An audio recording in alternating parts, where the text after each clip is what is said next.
Yeah, month one, day six. So anyway, yeah, I feel good today. Made some progress on getting the game set up yesterday. Got hung up on some WebSocket stuff. Made it most of the way through a tutorial on how to set up WebSockets for the WebSocket library we were using. Boy, and I hope I can't remember which one it was. Although I suppose if I opened up the code, that would be easier, right?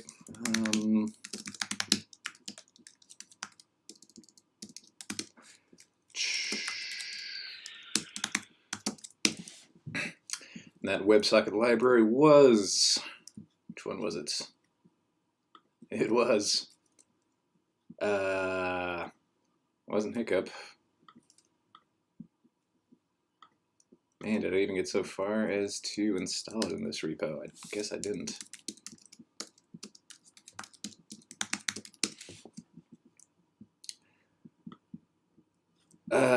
Sente, I think it was, or Sent. Yeah, here it was, the Sent WebSocket library. Yep, so we got most of the way towards setting that up yesterday. Got a little bit hung up. And this is going to serve as the way that players of the game actually like connect to the game and send information back and forth, like the plots they write, and the WebSocket connection will serve as the connection to the game state as well. So this is going to be a multiplayer game, and if the players are going to have a kind of synchronous experience of like moving on to the next phase of the game, once a certain phase of the game completes, then WebSockets is a really good way to do that. So yeah, we're in the middle of setting that up. And yeah, I think probably the rest of the morning will be spent on that altogether. Yep, so that's what we're doing from a technical perspective. But yeah, from a kind of project perspective, I got the summary of the first week of the project up on the blog, startupinamonth.net. So if you want to head over there to check it out, you can see kind of a written summary of how the project's going so far. Just like thoughts and impressions on my first steps that I've taken with this. It's all a massive learning experience. Lots of new things going on. Lots of things I've never done before. Initial impressions and then realizations of like what those aspects of the project actually turned out being versus like my expectations of what they would be going into it initially. So it's a decently sized write-up, split into different sections of interest. So I encourage you to check it out if that's your thing. So let's not spend too much time on that. Let's get to getting, shall we?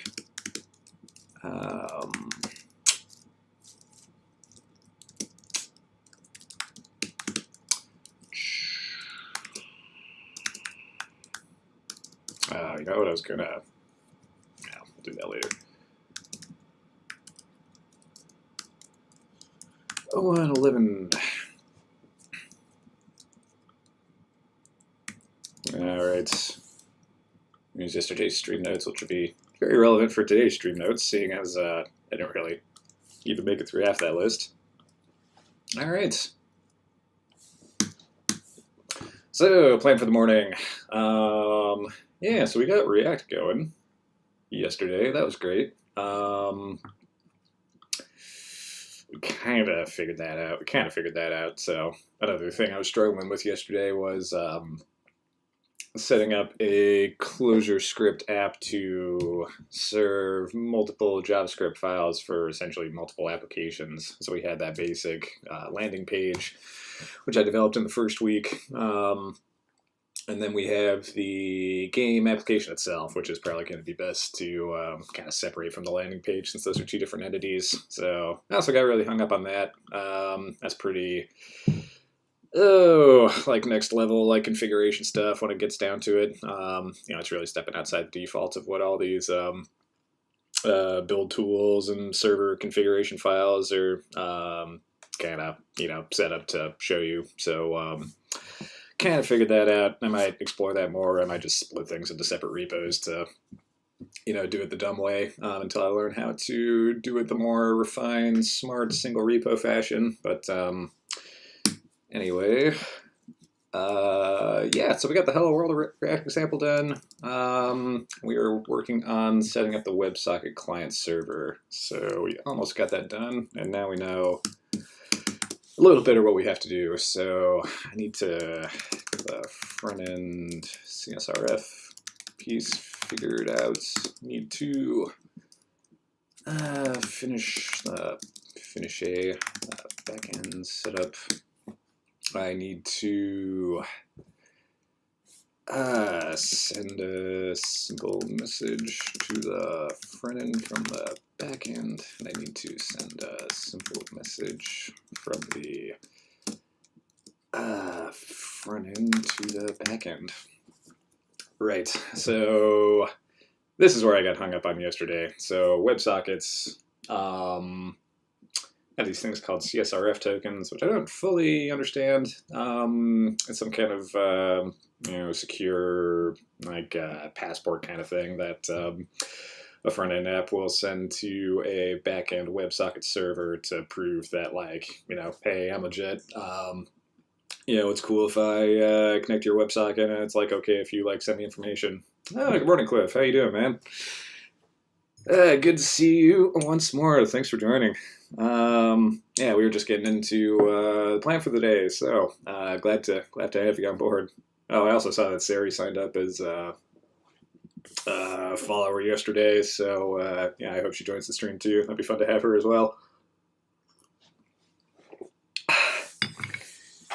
Anyway, so CSRF tokens, we got hung up about that yesterday, as you may recall, so we need to finish that because that's definitely something I'm going to need if any of this is going to work. There's a backend setup that we did not finish from the docs yesterday, and then yeah, we just need to start with the easiest thing. So I'm just going to send a string from the front end to the back end over a WebSocket connection, and then once I can send a string from the front end to the back end, I'll probably be in a condition to send a string or something from the back end to the front end.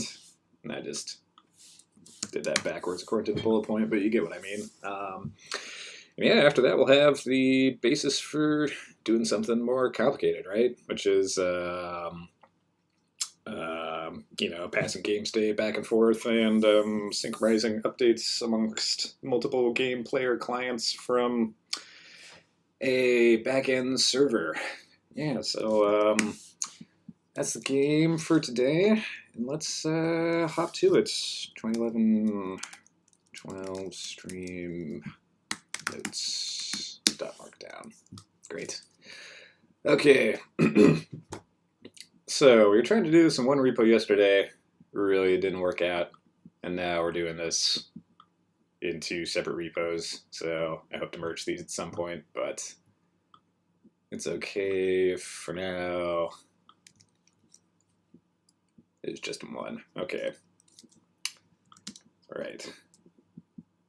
Oh, damn. Connor, how's it going, man?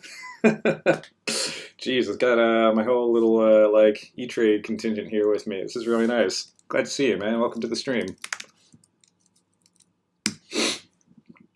We are setting up a WebSocket connection. Oh, what you actually know about. You did, hello. You did this for that proof of concept repo, so I'm trying to figure out how to do this in Clojure. And I got hung up on a certain step. That certain step is this. So, right, I need to take this index HTML file that I'm sending out with the server, and I need to build it programmatically on the back end, because we know that this ring thing is a backend library. So ring is the Clojure kind of default HTTP server thing. So we cannot use this on the front end. I was hoping I could do this just from JavaScript to generate a anti-forgery token. But now that I say that out loud, that sounds kind of ridiculous, because any old potential WebSocket client. Sure do. I cheated and used Socket.io and used it on a healthcare startup. Oh, yeah, that kiosk you did. Hey, how's it going? That kiosk you did for the healthcare startup. Yeah, I remember that. Yeah, that's actually something funny. Sent real-time web comps for ClojureScript, or we don't need no Socket.io. So yeah, I think it's probably something similar here. But yeah, I'm just going through the motions of like getting this thing set up. Yeah. Anyway, we need to build this from a Clojure file because of all the things I just talked about, and we also discovered how to do that yesterday.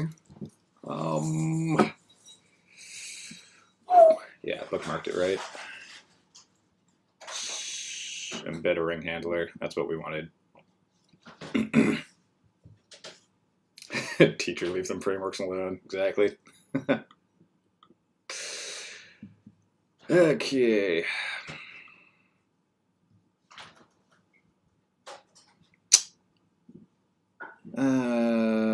Yeah. So here's what I'm using to serve the React. And what it assumes is that you've just got some like index.html page hanging out somewhere. And what we need to do is something like this.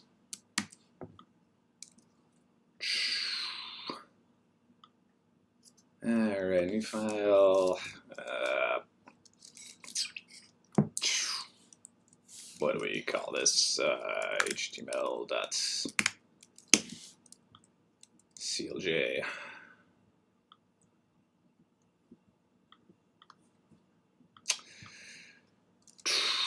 Handler, namespace. Yeah, how about we call this rename app server. Okay, so this is not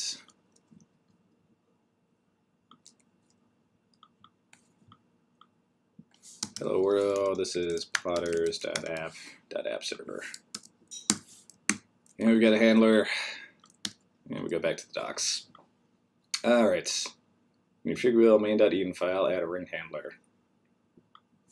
I will.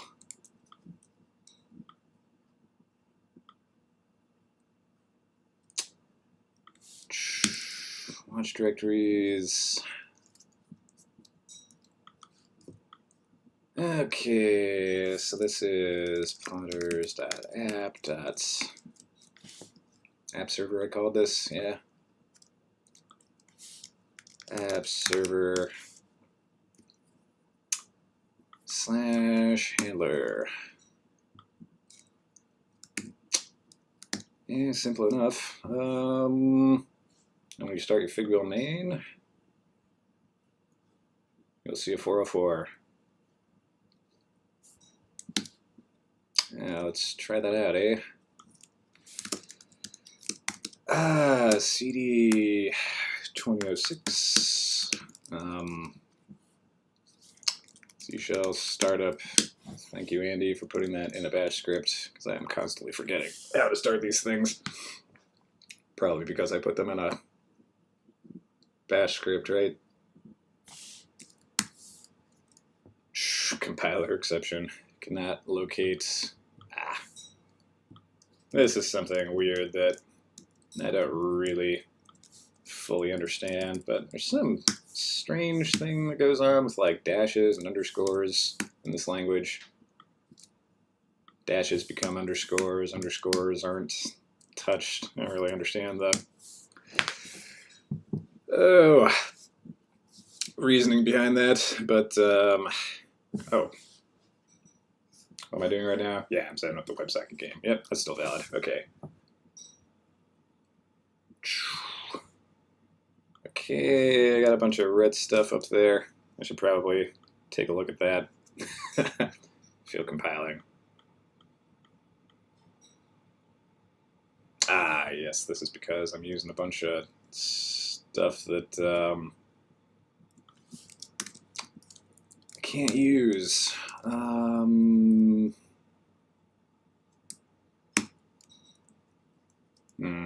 Is that all I have to get rid of?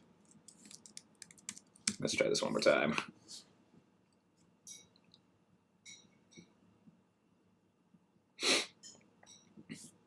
You know what? I'm probably calling that function I just deleted, so it's gonna break again.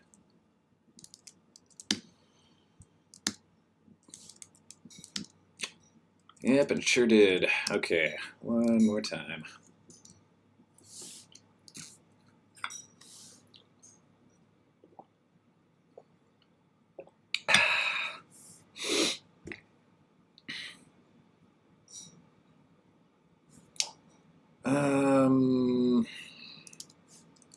Okay.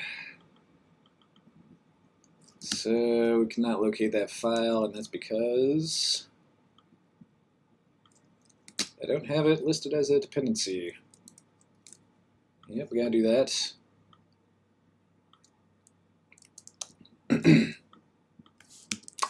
Hiccup, I'm gonna need that later. Alright.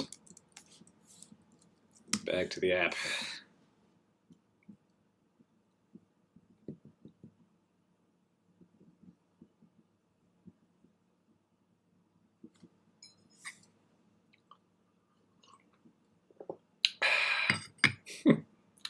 Every time I see this, Connor, I think about you and Sari. Must kill Jetty.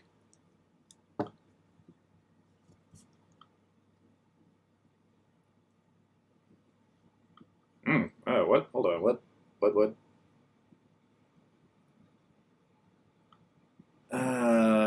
Something about a positive integer.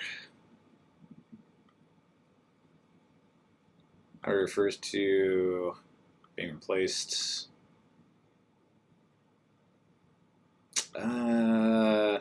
A wise teacher once told me that you can ignore warnings, but you have to pay attention to errors.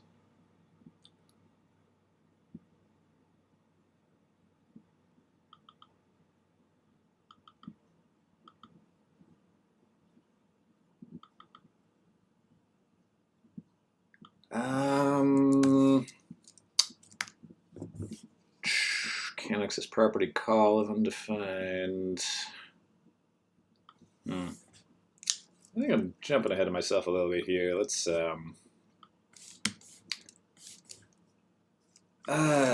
get rid of all this stuff for the time being. Do need reagents. I think that's okay.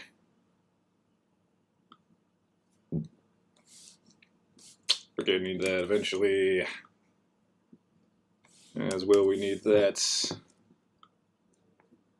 And we don't have that CSRS token thingy anymore, so we should get rid of that.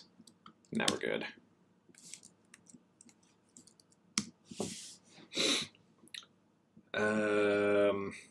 Unexpected end of function. Acquire macros. Did I close it? I did not.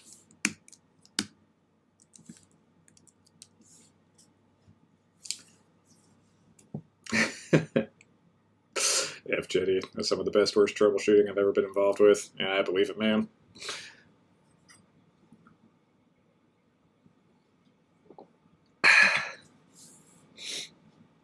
Render. Okay, now we're getting some React errors. Hold on, what?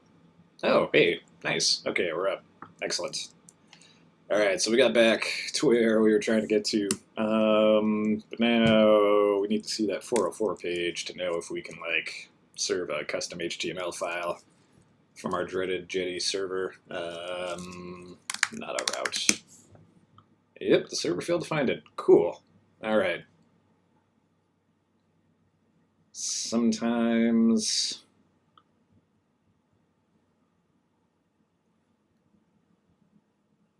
things work out. Ring util response.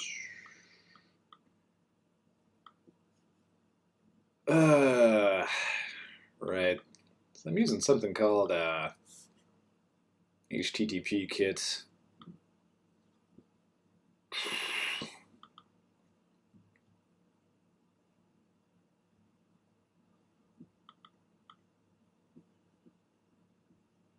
For this. And I know I had a server route over there, and that looks kind of complicated and I don't get it, so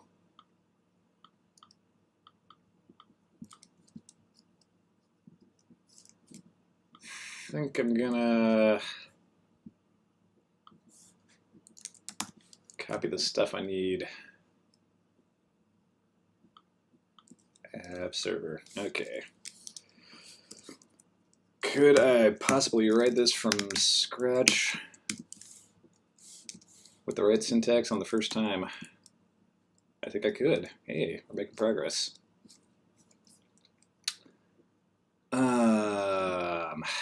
Diff handler, routes.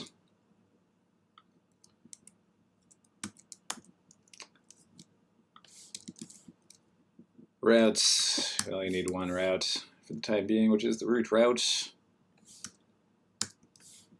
And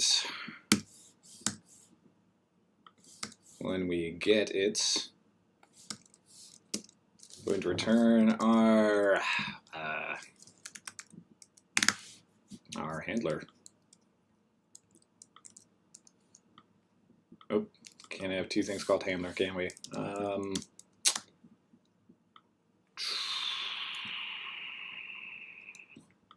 Okay. Now we will define our app. Call the handler. API defaults. App cores. I want to keep some of this. I don't want to keep all of this. Wrap session.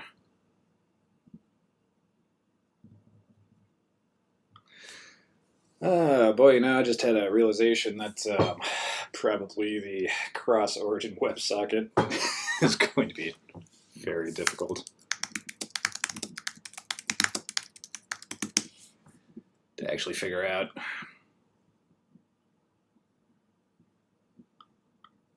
Or maybe it won't. How could that be possible? Maybe it has to do with that CSRF token that the backend sends to the front end.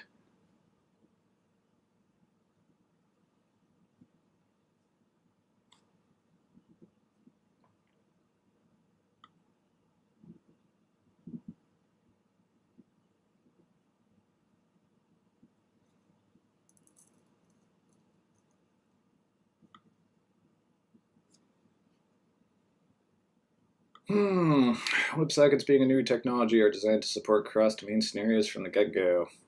Okay.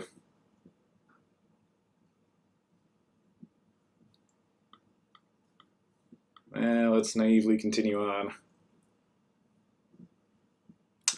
Because they're messages and can only contain strings, same reason the messaging API is allowed to work cross-frame. Huh. Yeah.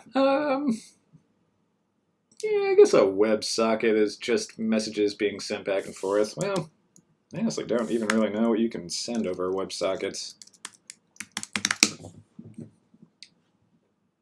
WebSocket API. Message event. Is it literally just strings? Guesses, yeah. Your guesses are probably better than mine. You're the one who's actually used this thing. Yeah, anyway, well, we'll come to that when we come to it. So, anyway.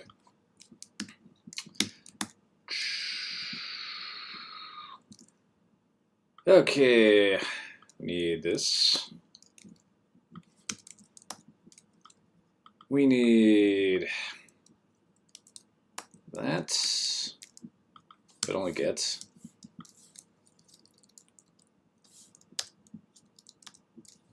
We need none of the Monger stuff. We need, probably gonna need that, right? Oop.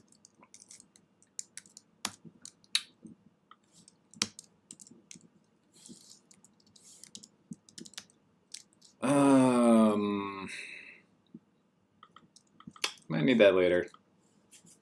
Com MongoDB or BSON types. Yeah, that's all Mongo stuff, so we don't need that. Okay. We also need some dependencies, and why don't we just copy over the whole thing? Looks like we already did that, didn't we? Closure and script, data JSON, HTTP kit. Yeah, we did this already. Ring and REPL. Don't really need that. Reagents. Cool. All right. All right. Back to the server, which we need to set up with a router.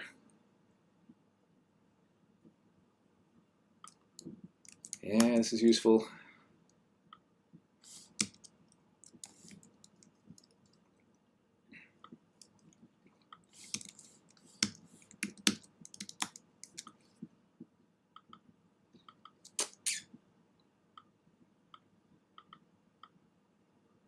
Stack site config, don't need that. Already copied that over. Do need our main function.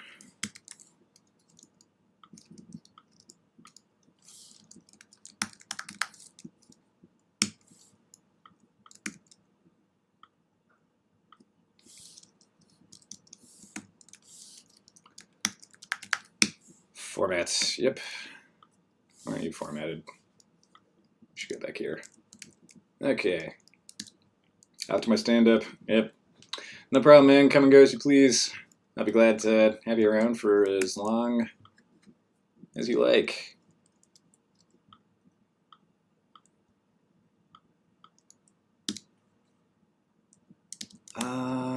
Yeah.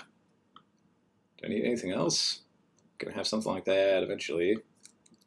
I definitely need that server atom. All right. Don't need this. That doesn't exist anymore. Yep, handler.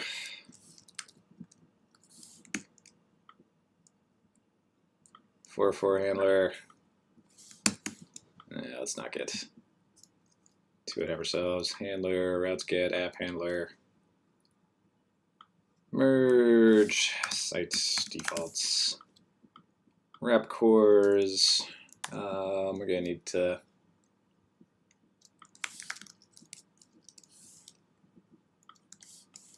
bring middleware cores.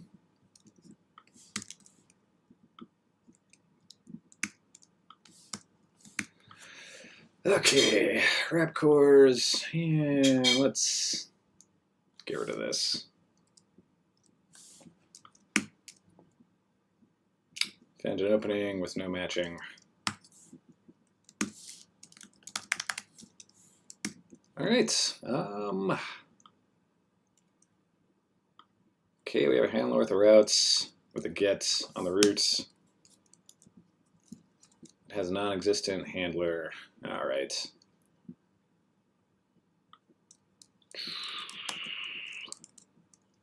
All right.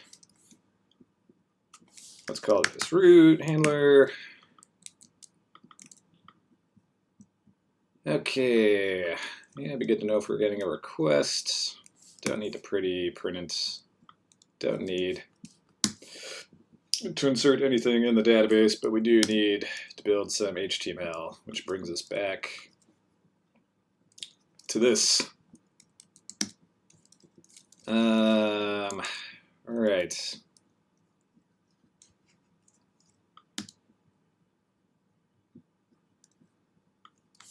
All right.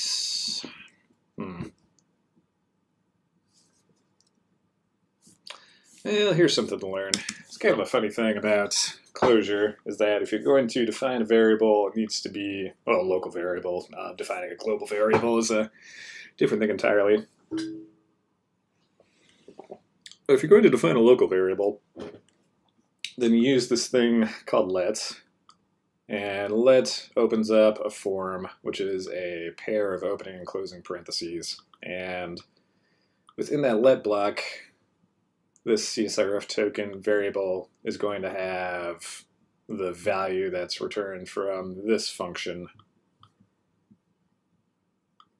And it's going to return a div with that ID and a data attribute with the value of that variable. And so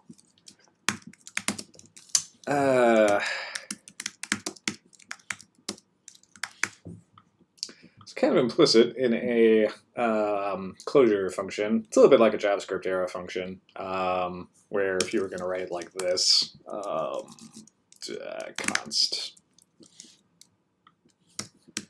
const JS arrow equals hello world. So if you just do that, like the arrow with nothing else on one line, then that value is going to be implicitly turned from this function when you call that.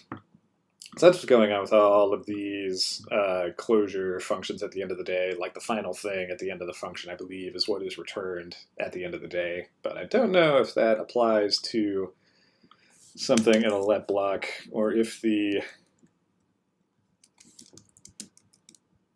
language is smart enough to figure out, like, okay, we've got this like nested thing going on, we've got this like let block thing going on, but I know that at the end of the day, this is the object that I have to send back as part of the request.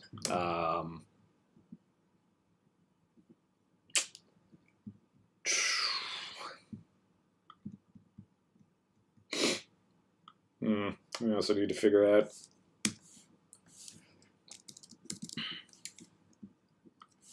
how to do this in such a way. HTML body. It's going to be like this hiccup stuff. Then for the body, we're going to return the HTML body.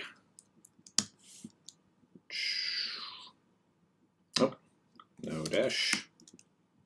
It's not complaining that I can't find it in the scope, so that's cool. So we need this div with the CSRF token on it, and we also need that div to contain another div dot or hash root. Yeah, because that's what our React component is looking for rendering is that thing called root. Okay. I'd be amazed if this worked, but I think we've got the basic pieces in place, right? We've got an app with a handler that we're passing through some stuff. Don't need to merge that either, do we?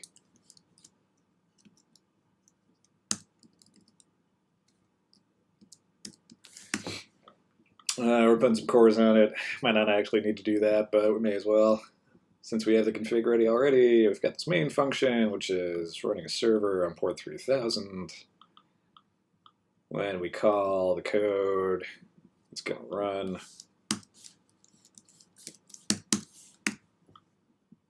Stop server, Atom, and I think all of the libraries are imported that we actually need. Okay. And now we start it.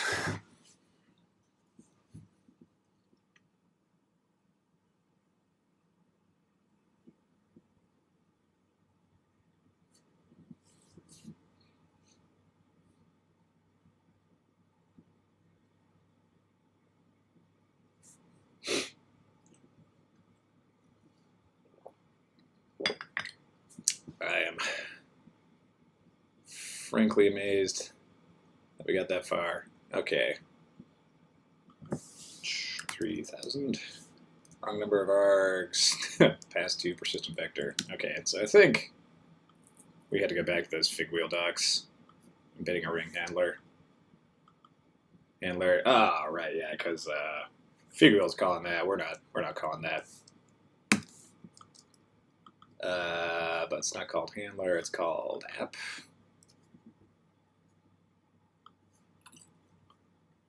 App server / handler. Do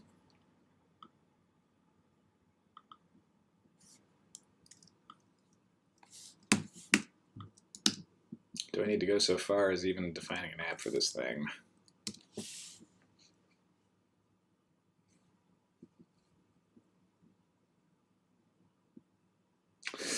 Find out soon. Okay.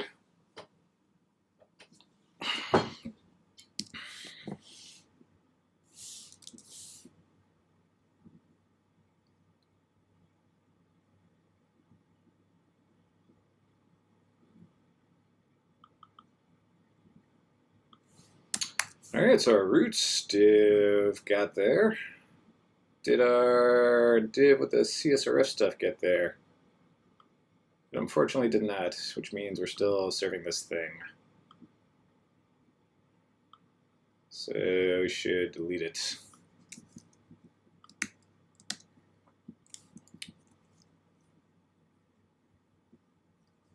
And I think we want to print line just to know that, like, running the custom ring handler via fig wheel.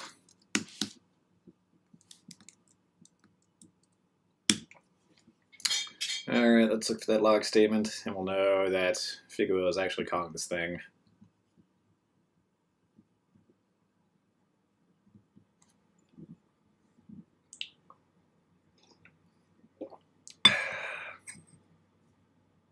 Like this little guy. Couldn't load closure file. Too many arguments to def.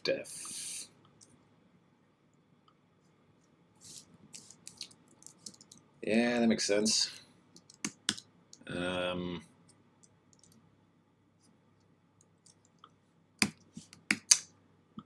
I guess we already got a print line there, right? So that's okay.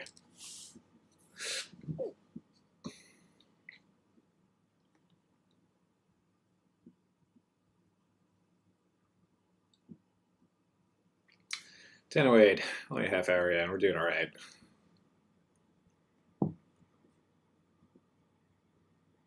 Bytes.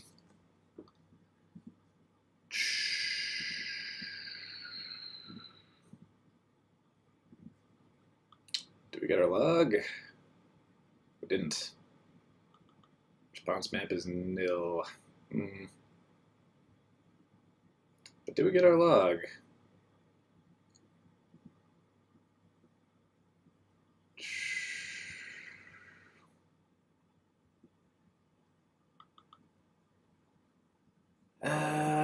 Well, let's try this.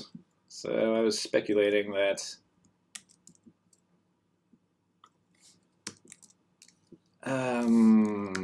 test, no major Tom. That closure might not know what to do with that nested ring response. I think I might have been right.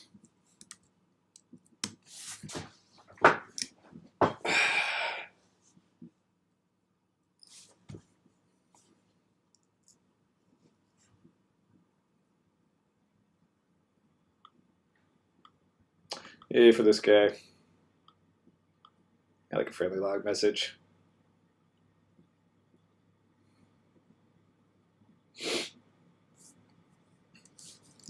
Opening the URL. Response map is still nil. Okay.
Yeah, it's definitely what I wanted, right?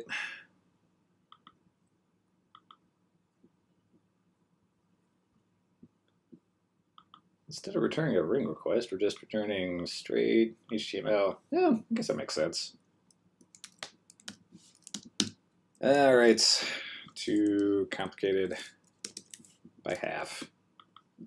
So we need composure, we need routes, we got those already, and we also need hiccup. Did we even require hiccup? No, we didn't. Okay. So that might have been a problem too. All right.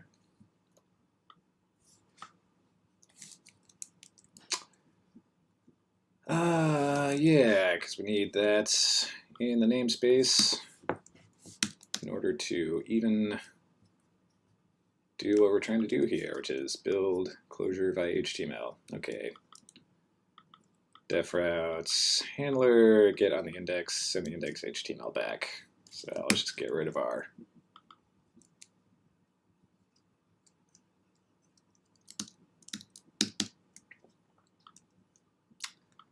composure core routes, def routes, and get.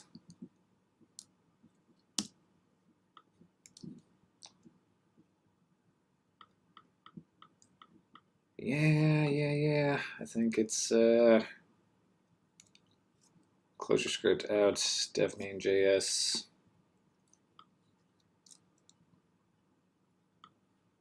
I don't think that's the right path, but we can fix that.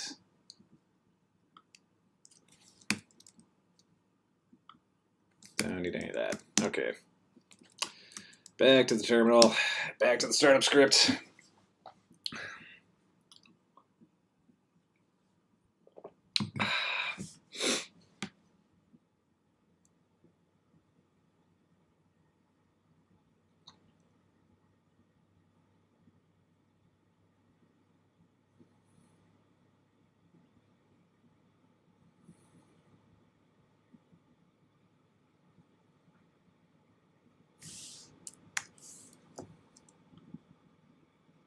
And we got absolutely nothing back. Oh dear.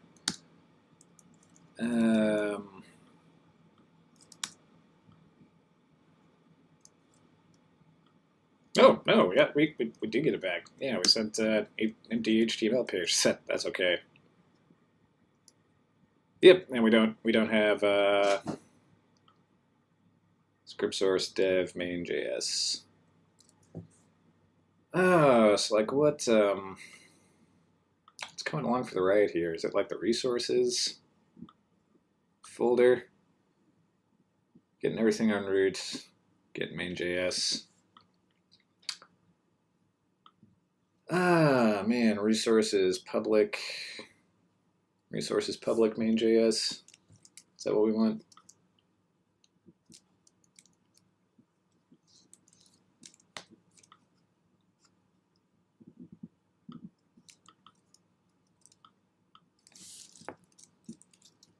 Resources public main.js.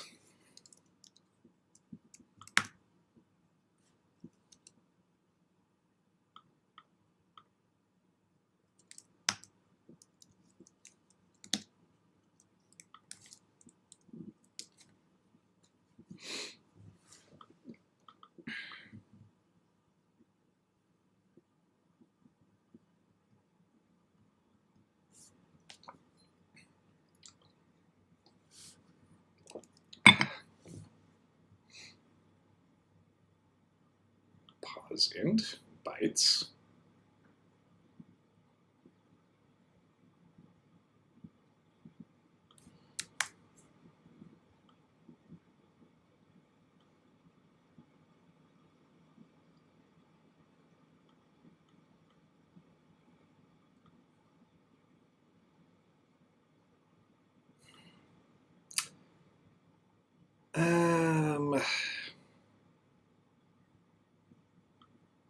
It's looking for the wrong file in the wrong place, right?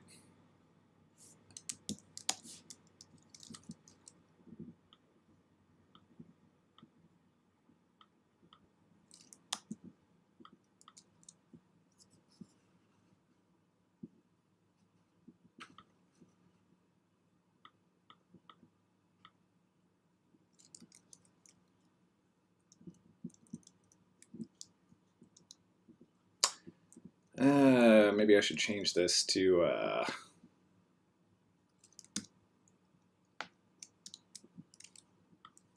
the thing I was looking for.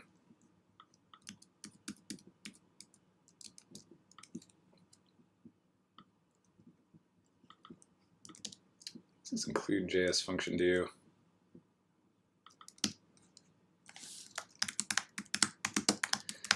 Include JS hiccup.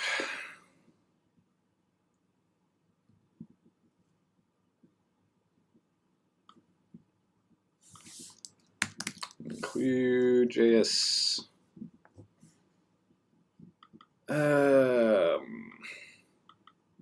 Two URI scripts.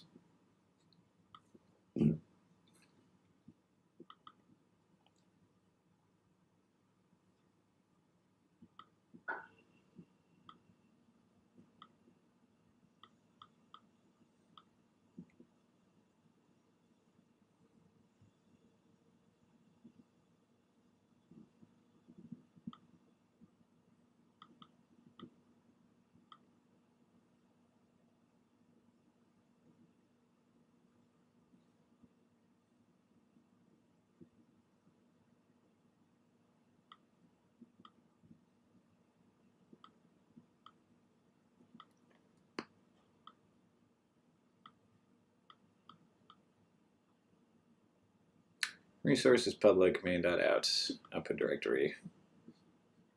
Output to main.js.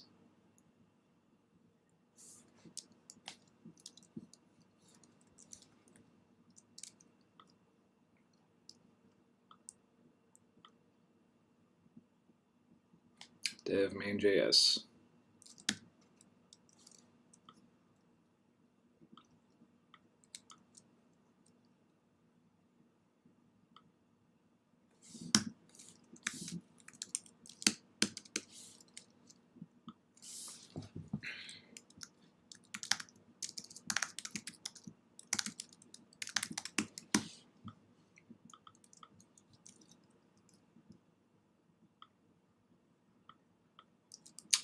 Yeah, it's definitely the one I want to send.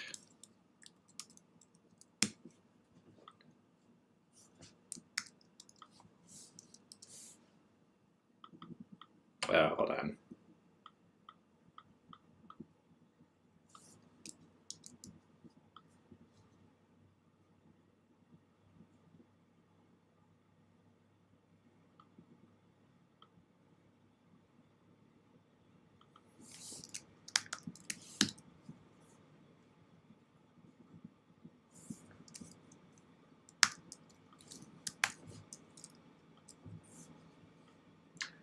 No, why are you...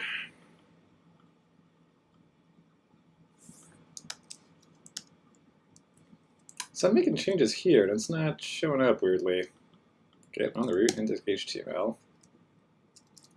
Does this work? Not a route. That works.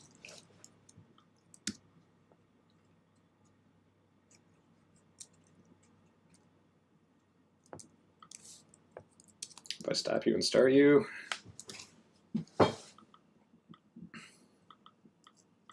you make my div ID root instead of app. Tried that before. You won't hot reload.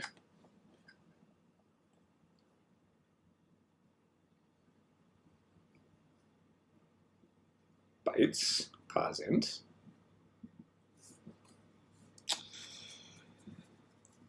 Okay, so we're building successfully, and yet you won't stop calling it app. You won't start sending it to dev main.js. Doesn't make any sense, man. This works, this doesn't. I make changes to this function and they don't show up. Definitely calling this div root. Definitely telling it to look for main.js here. So what's the missing piece?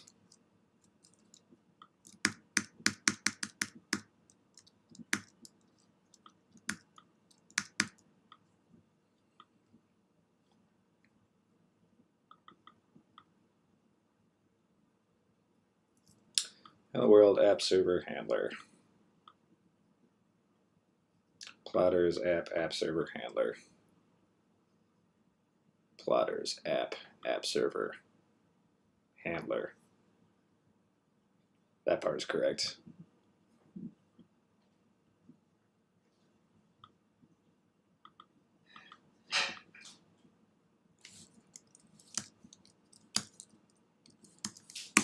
Couldn't be that.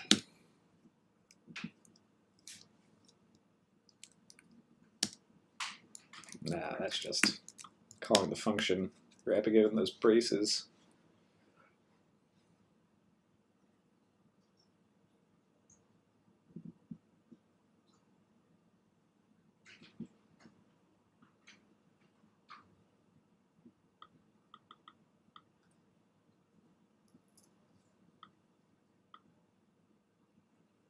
I deleted index.html, so we're not fighting with that.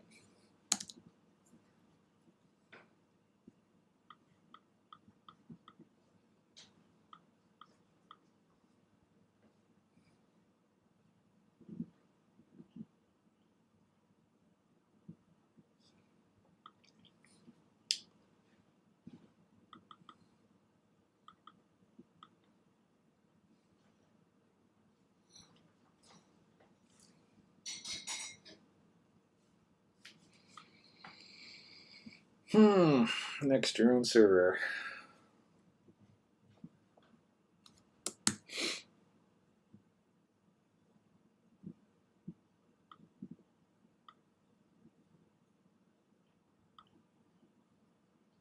Connection failure. Oh no.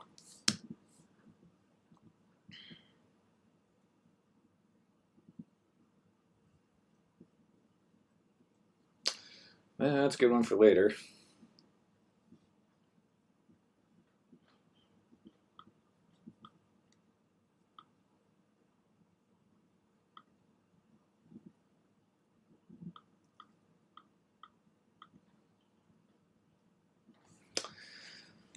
Oh, I don't get it.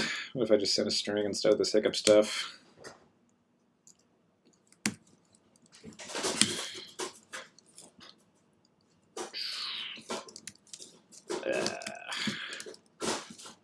Div ID equals routes.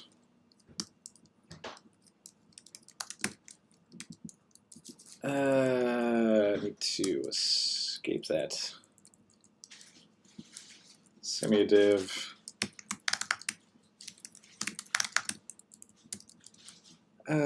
Source equals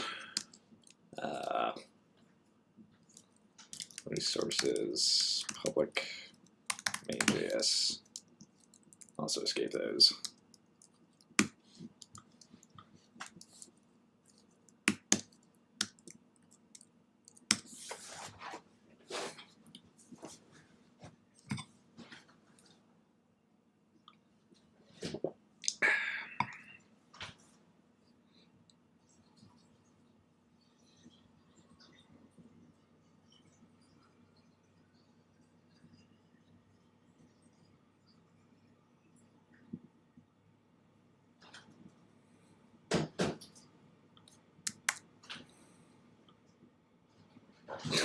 What the hell?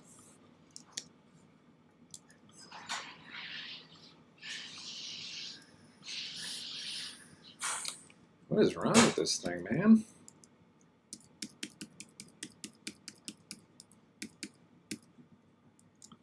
Can't even just send a string anymore. I get an error? Not on a class path. I think that's okay.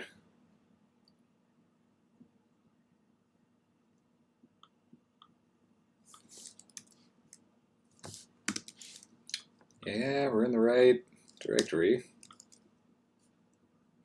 Change in the right stuff.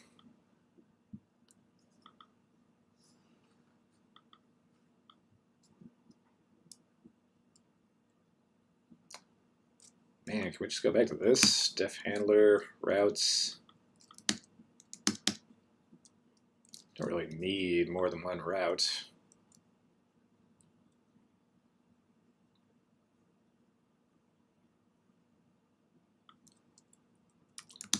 handler for the request. Returns that, yeah.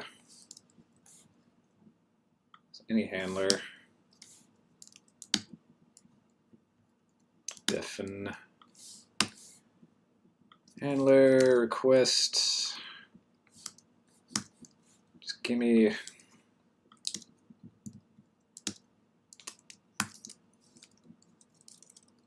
the result of calling index HTML.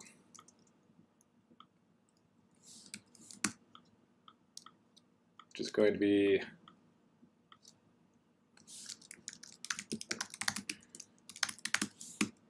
this.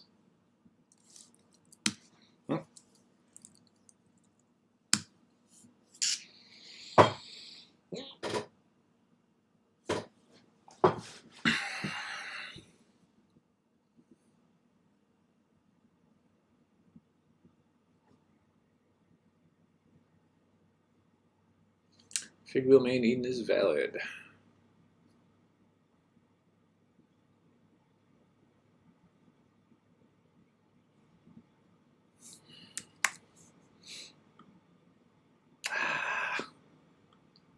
Why Figwheel? Why?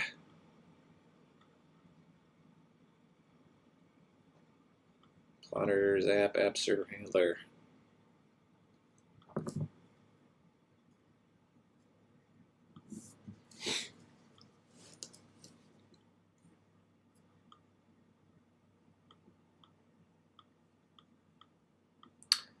What could I possibly be doing?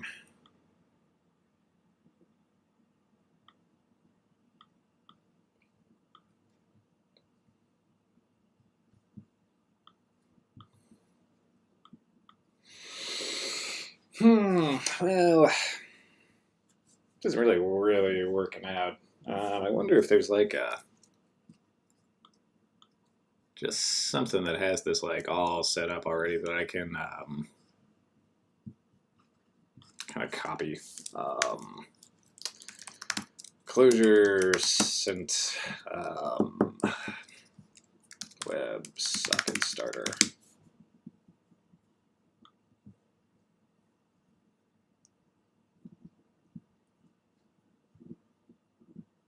Nope. Suppose that was a bit much to ask for, right? And here we come back to this luminous thing,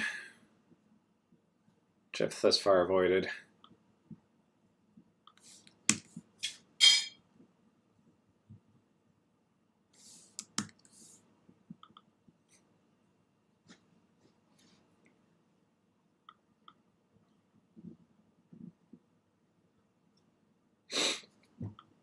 Weird problems loading CSS.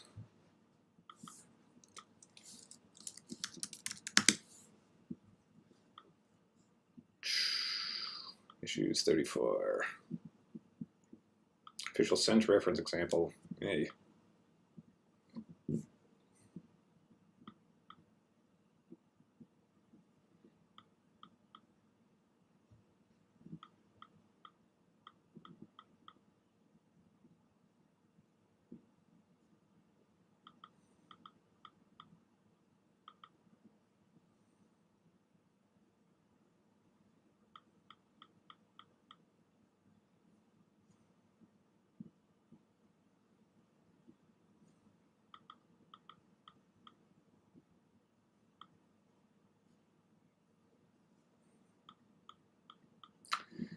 Well, that's way more stuff than I probably need, but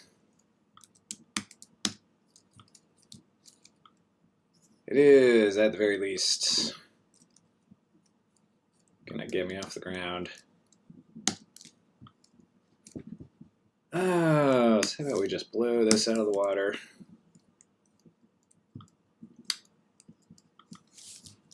Plotters.app.app server. I'll read that there for now. Closure string. And I think I got all this already, right? Yeah. All right, cool. All right, so we'll just start with that, and then we'll get back to these docs, which tell us how to use our own server with Figwheel.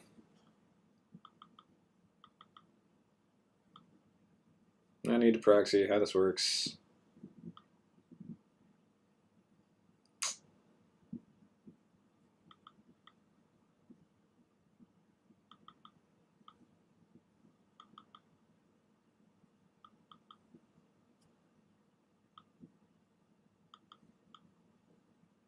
Okay. So dash I is what we need. And that's going to be here. Dash I source plotters app server dot closure dash m figwheel may be def r. Yep. Okay. So this will run on custom server on our route landing page handler.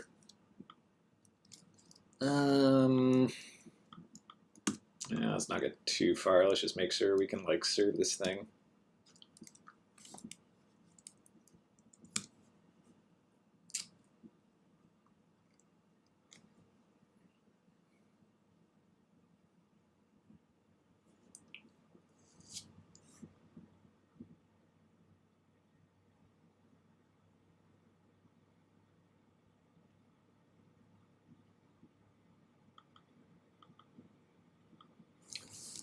Get adapter.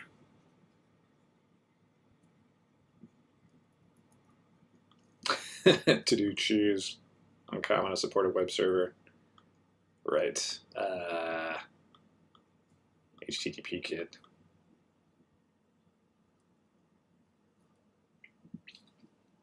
I think I have not listed that. Is a dependency.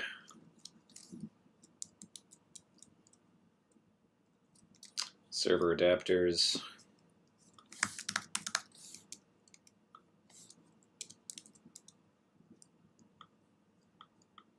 Server adapters HTTP kits. Yeah, one would hope that came along by default.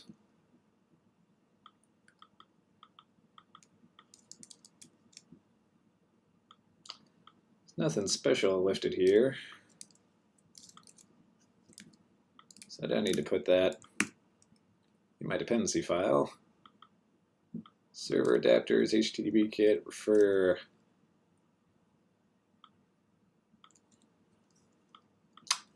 have.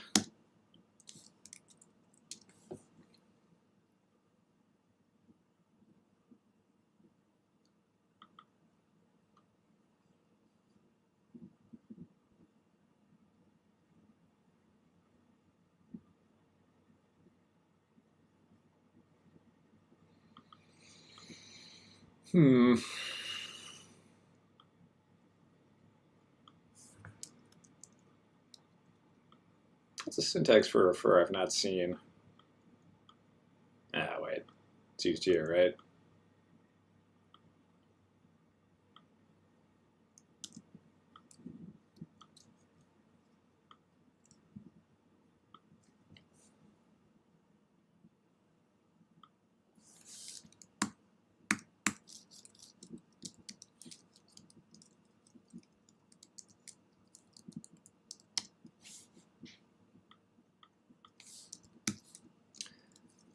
Oh, I don't think this is going to fix my problem. But in lieu of another explanation for why I have this dependency, but this function is seemingly not available.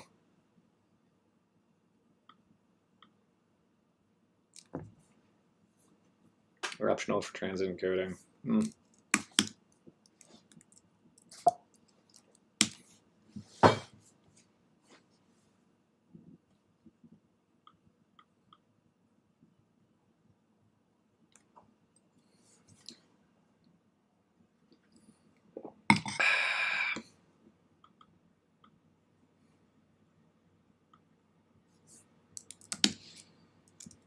Hmm.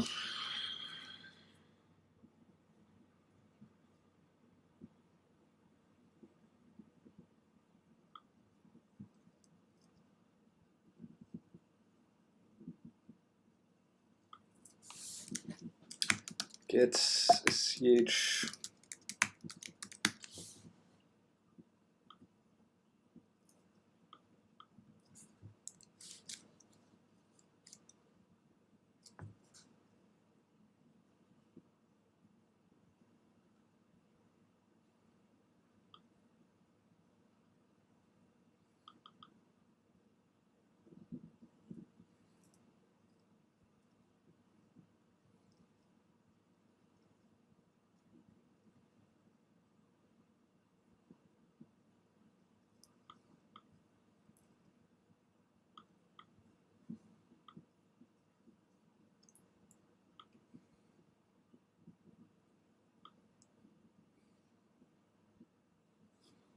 Yeah, that's what we copied before, and it didn't work.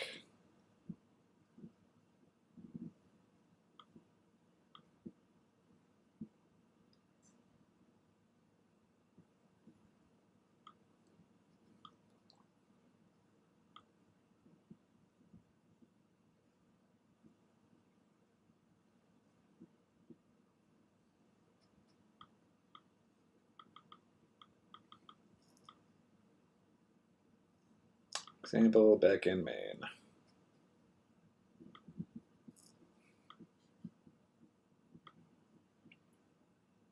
Ooh.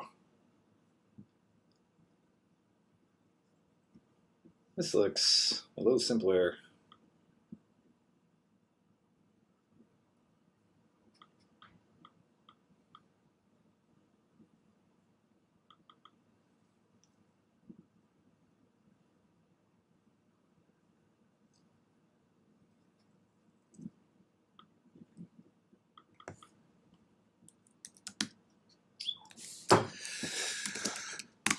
Git clone.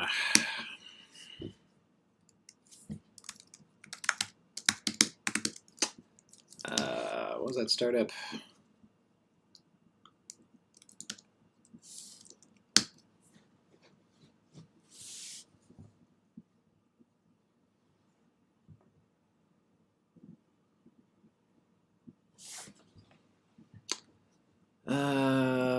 File not found.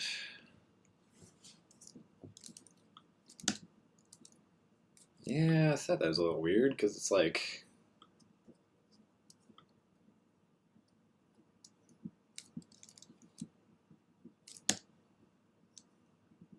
We gotta get in there, I think. Sent example server. Now let's try it.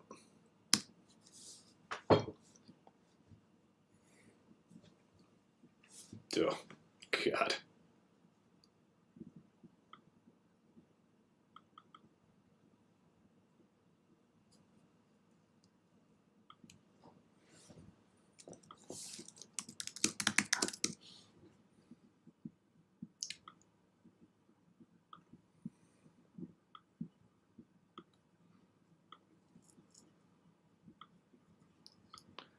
Or closure.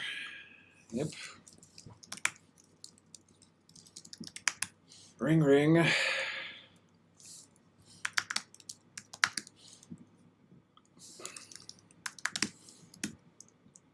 think that's right. HTTP kits, HTTP kit, ring ring. Ring cores.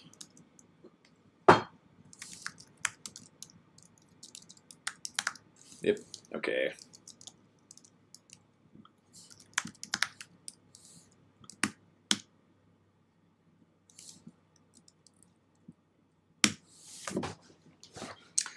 Alright, so our working theory is that the dependencies were declared incorrectly in deps.eden, and indeed this was the case. But we're still getting our 502 errors.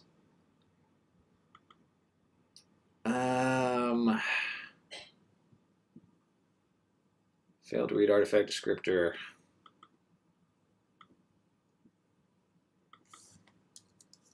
think means that we don't have the right kind of dependency declaration for that either. Teo Sinosente.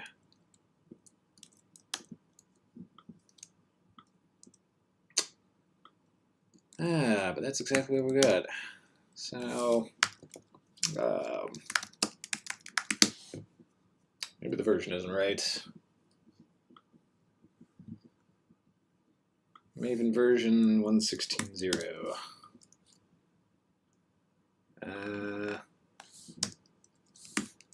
Alpha 1.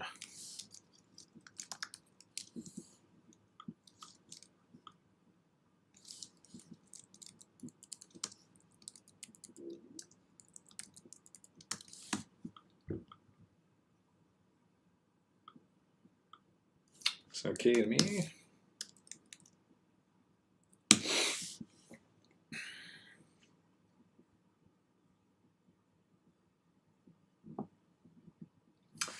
Alright, we gave it a different version. Now we're downloading different stuff. And still the 502 error. Good God, y'all.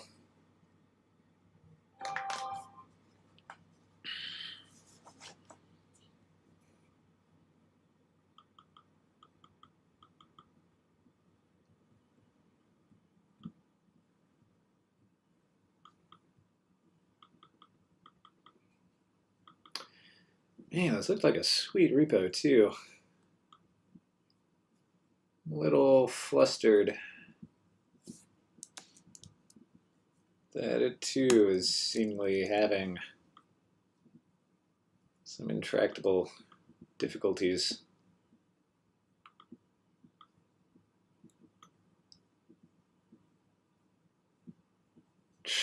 Example backend main, yeah, that looks right.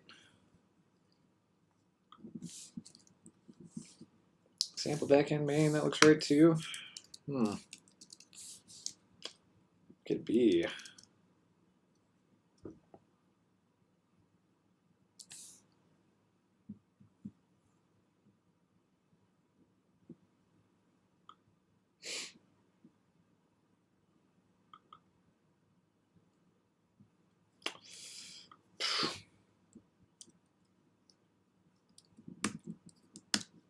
Gateway error 502. Well, you can get to it on the internet, right? Java websocket.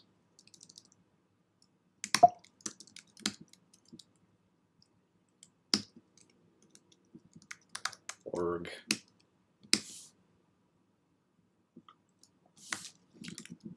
WebSockets. Oh. Java WebSockets. Palm 151. Yeah, it's there, man.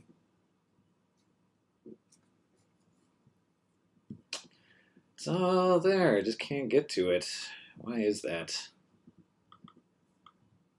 Is it closure CLI? Is it something about how these dependencies are declared? Is it their versions? Is it something invisible to me that I don't see? Am I running the script from the wrong location? Am I running the wrong script?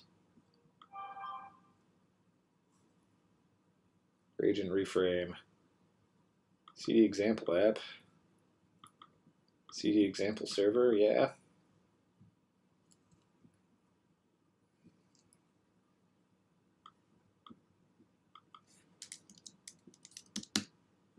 Go into this directory. I'm there. Run that script. I did.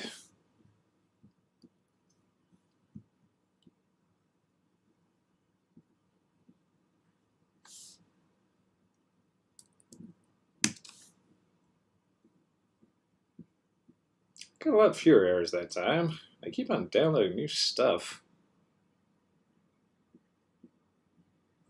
What? Why? Why? Oh, I don't get it, man. Why didn't it download all this stuff the first like 3 times when I got these like 15 errors? Running at port 5000. Okay, I'll take it, man. I'll absolutely take it. God, that's bizarre. Documents 20 code. Sent with reagent and reframe. Running this with this shadow CLJS thing. I've heard about this, but I don't know what it is.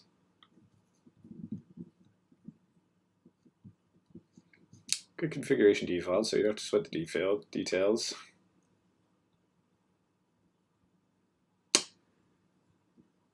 Yes, this seems like a fig wheel kind of thing, right? Oh, which node? Which? All right, we knew this day would come. Brew install node.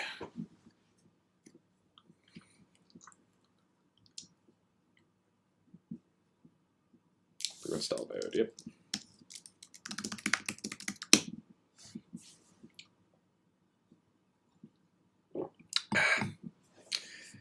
Really like to stick with the closure command line tool in that it doesn't involve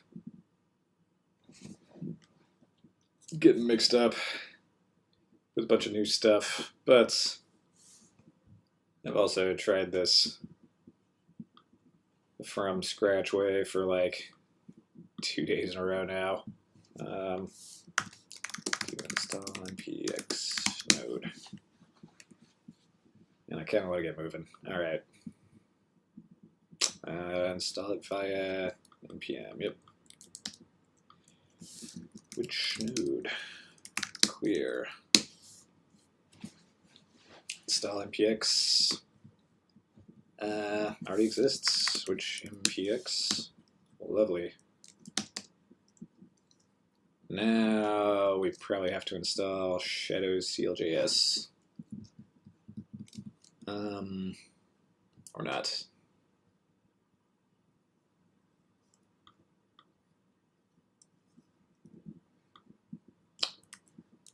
Okay, get to the example app. Start the front end.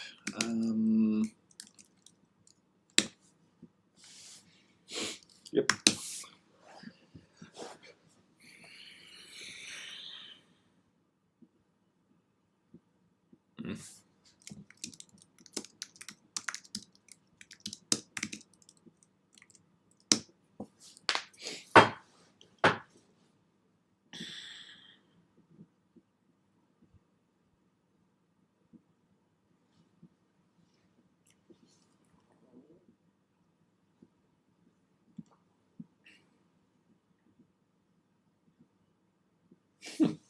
JBoss.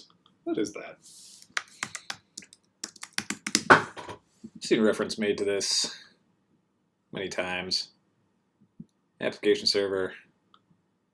Okay. So yeah, that probably serves a similar purpose to Jetty, which is also an application server. Web server.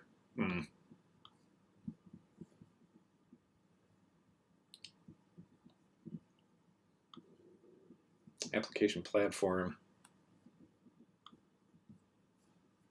Yep, still installing. Subscription-based open source application server runtime platform. I don't really need to know too much about that. I was just curious what it was. Oh. Yeah, this is Magyar. That's cool. Magyar is... Oh, what language is that? Hungary. Ah, right. I think that's Hungarian for Hungarian.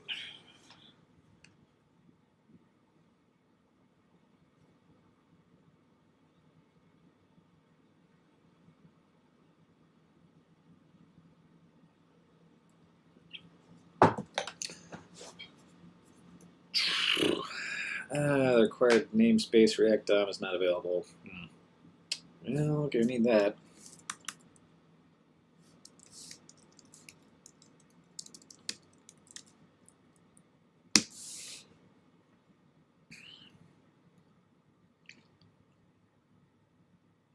Installed all this stuff. Maybe we missed React DOM along the way.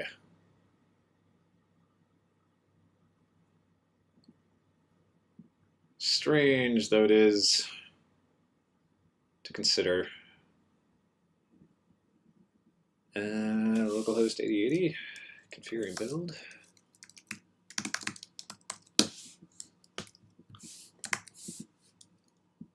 What do we get? We got div ID with root. Got a main.js.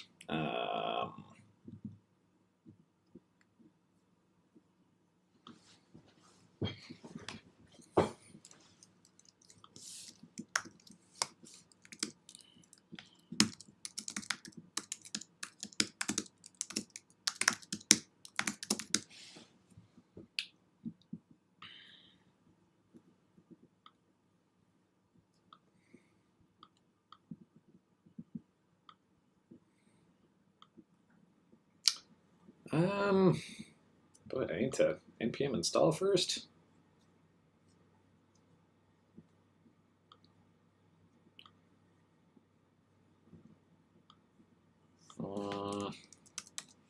Maybe. Doesn't look like I have. No node modules to be found, so maybe I need to npm install, yeah.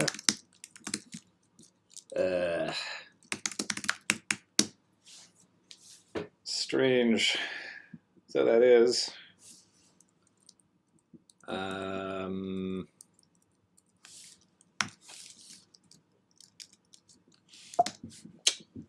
Now I've lost the command.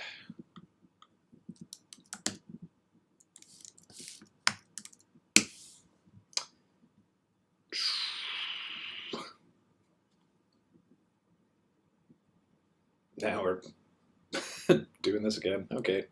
Dependencies updated.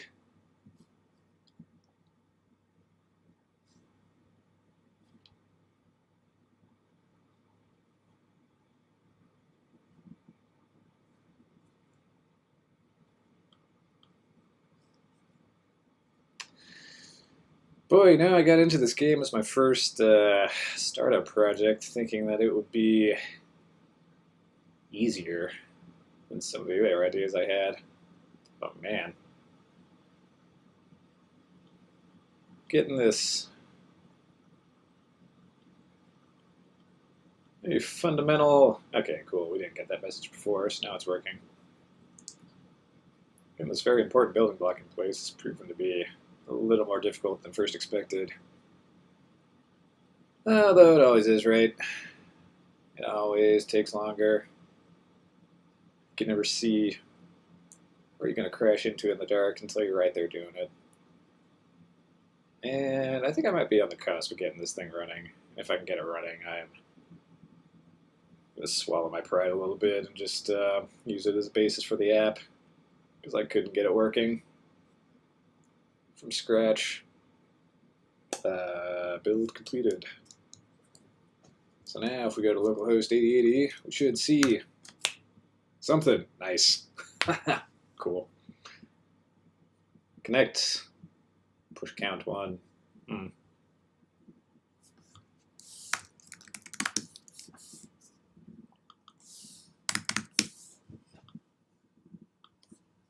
Push count 2. Because I already had this running. Push count 2. Oh, whoa. Push count 3. Cool. Nice. All right. Okay, at long last, we've got something running. Let me get that thing back up.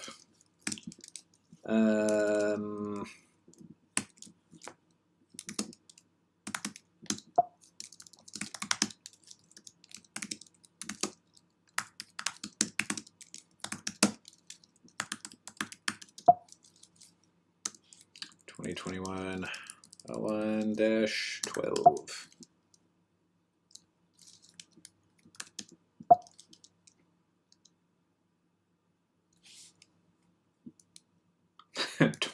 again. Wrong file name.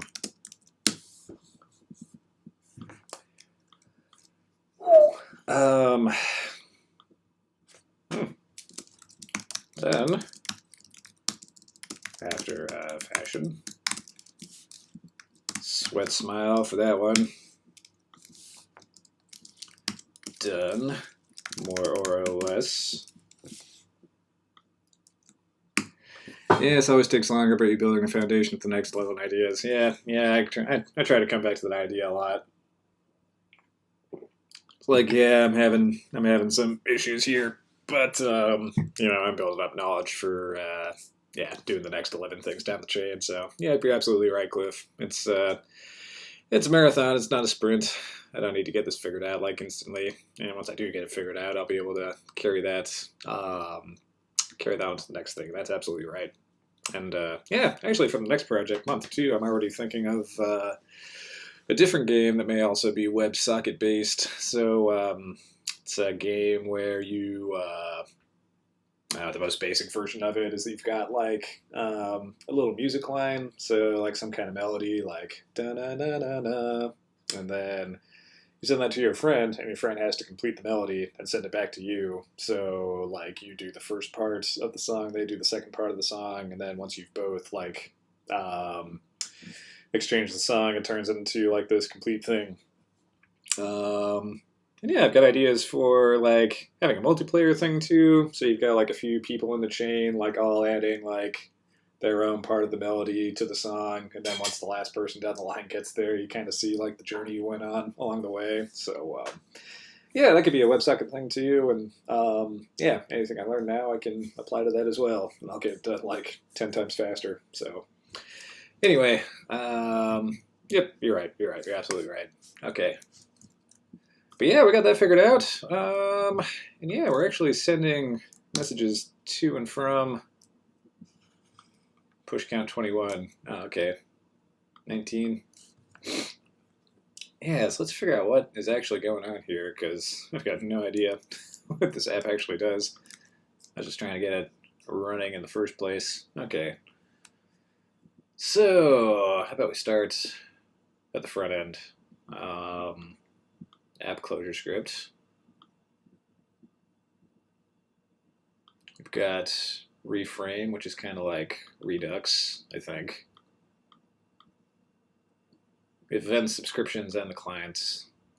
All right, that's what we were seeing before. We've got a connect button and a page, and a render function, which renders our page to the roots. The push count is a subscription to this symbol, app push count. Oh no, hold on. It's either creating subscription or it's using the already created subscription.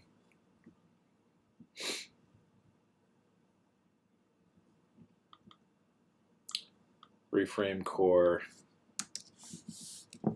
Yeah. No, I think the music app is going to be a cool thing. I like that idea.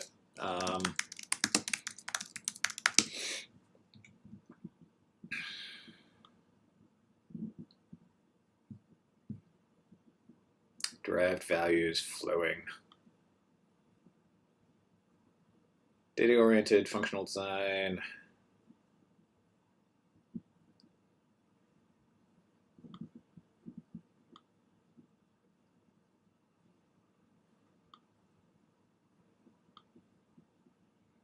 But what is it?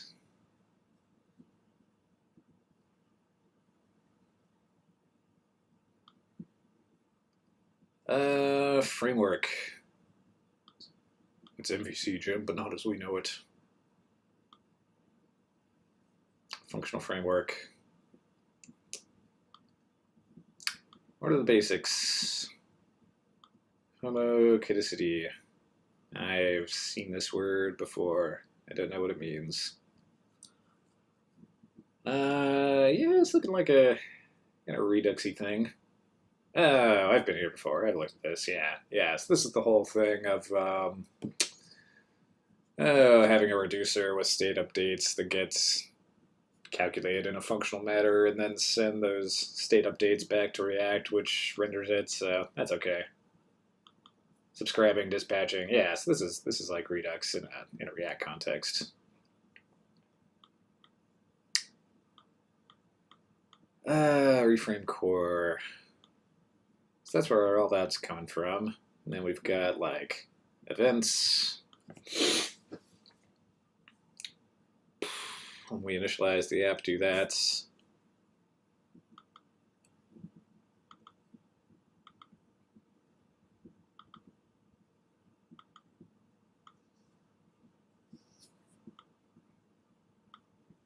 App connected. Okay, that's where that comes from. Database.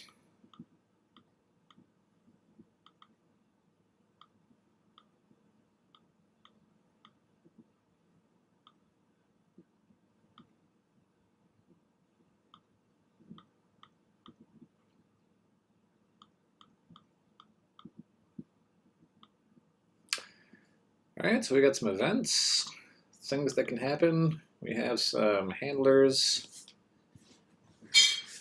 which I presume are, ooh, def method. I've read about this, I haven't used it. Event message handler. ID, data, and events. Oh, def multi, I've seen that too, but I haven't used it. All right. So, some new concepts to get familiar with. Subscriptions. More reframe stuff. App connected, app push count. All right, here's something we haven't seen yet. Clients.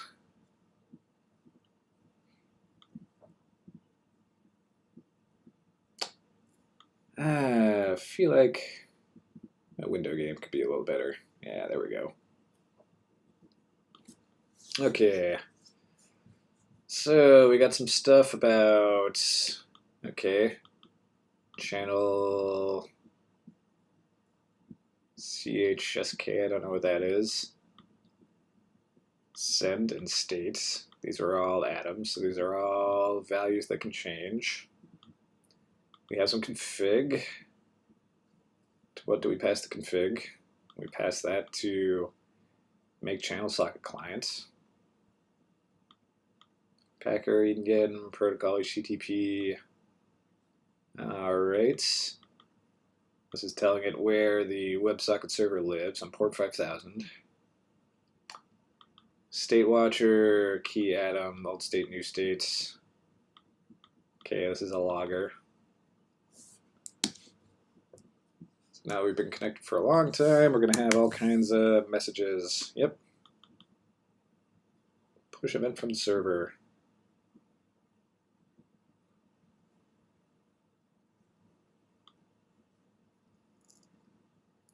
How often? Every 10 seconds. To whom? Cool. All right.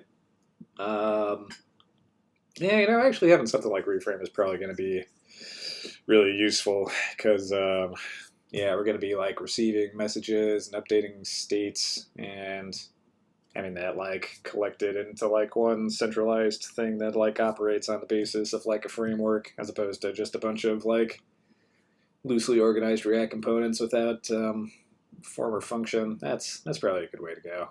So I don't really understand all this reframe stuff just yet, but it's good to have it, and it's good that it's simple. Create client, stop router, stop F, stop function.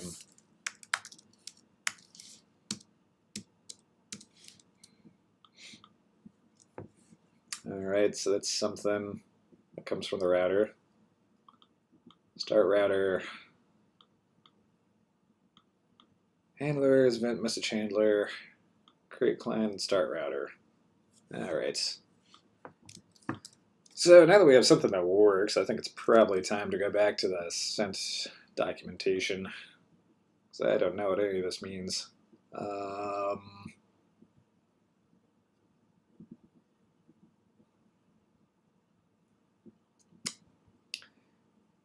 right. Read carefully. Don't go too fast.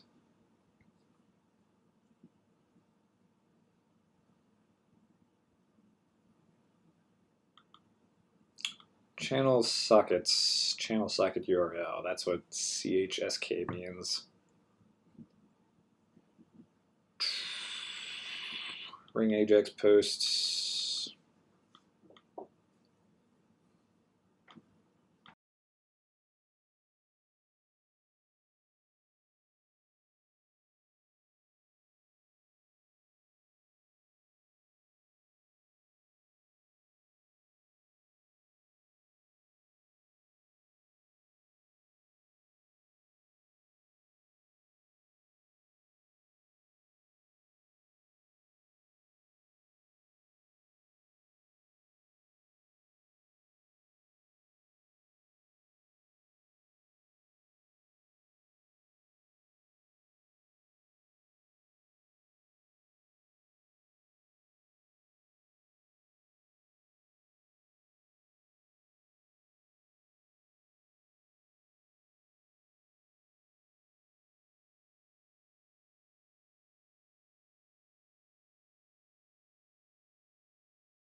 All right. Yep. So we're looking at more sent stuff.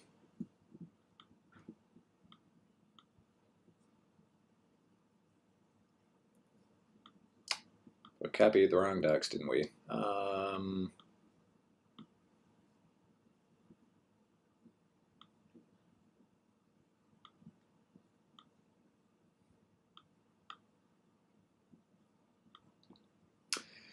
Great. So there's the concept of an event. We know this from HTML. That's cool. It's not so different from like an event handler for like a DOM event or something. We have server events and client events. Yep, so that's when something changes on the server that needs to be sent to the client and vice versa. So that was that like front end and back end thing I was talking about. Namespace keyword. That's the ID of the event.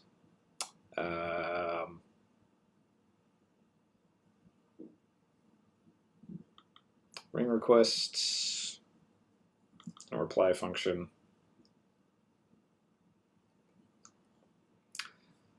All right, clients can use socket channel send to send events to the server, and optionally to request a reply with a timeout. Okay, that makes sense. Server can likewise use the socket channel send function to send events to all the clients of a particular connected user by his/her user ID. All right. The server can also use an event messages reply function to reply to a particular client event using an arbitrary EDN value.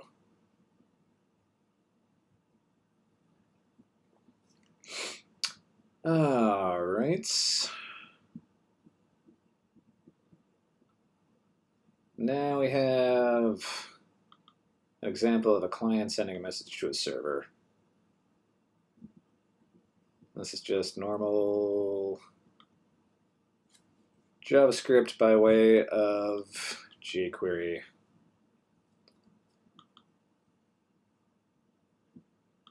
Ah, hold on. Right. Yeah, we want to use this. We're using sent. Some request ID. There's the event. Here's the timeout. Here's the callback.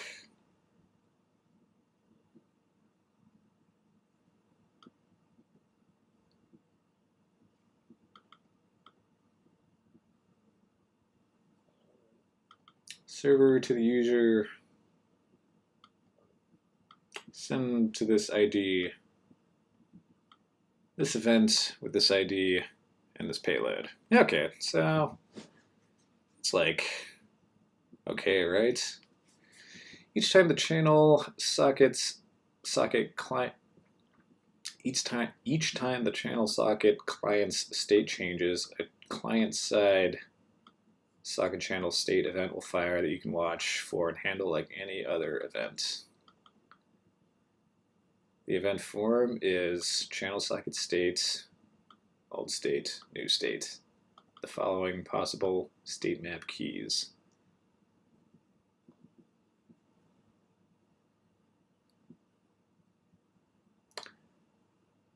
Ah, man, there's all kinds of stuff that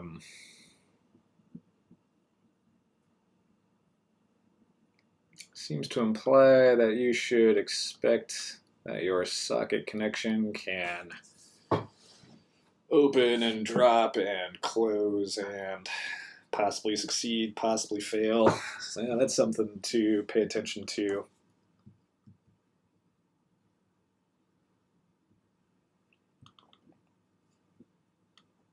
So testing and verifying whether things have happened successfully is something to pay attention to. All right.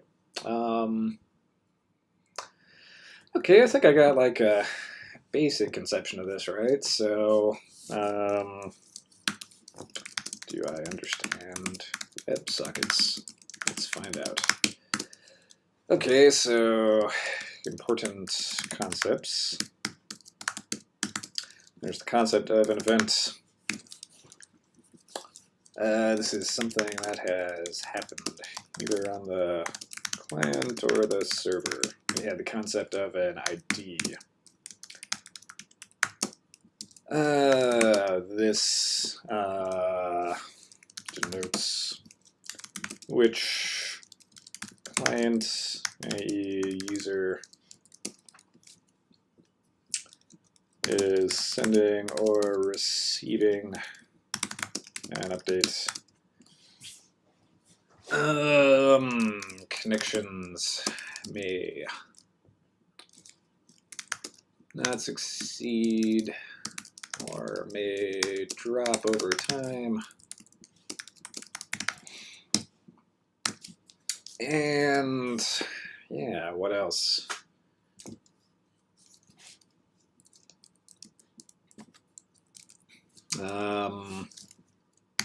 Possible for the client to have state as well. I wonder how deep I want to get into that. I think I want to derive the client state based on the server, right?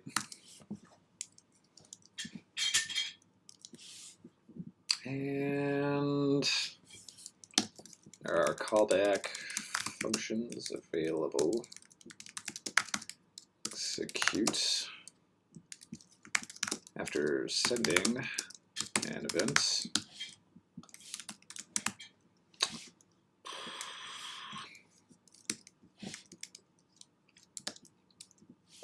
From client to server. All right, that's good stuff to know. Yeah, we'll move on to sending something custom that we've written. So send a custom message to the front end from the back end. Send a custom message from the front end to the back end. The front ends want to know best, so how about we start with here? All right, so now what we're trying to do is we're trying to alter this code so it's not, you know, pushing something to the back end every 10 seconds and incrementing a counter. What I'd like to send is, what would I like to send? I'd like to send a,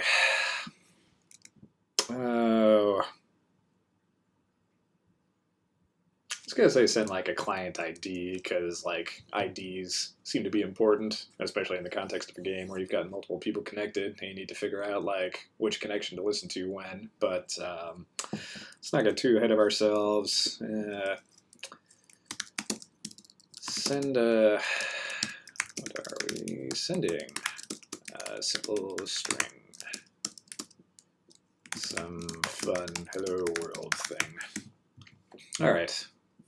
Let's start with there. Doesn't need to be anything more complicated than that.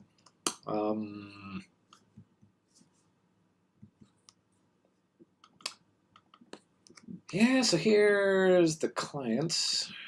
Maybe we need to go back to the app. All right. So our init function is calling render. That's getting our React app. And RF, which comes from reframe, is dispatching our app inits action.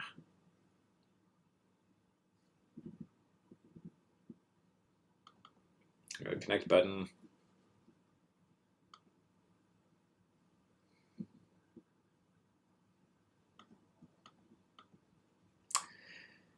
Which is dispatching a connect action and subscribing to an app action.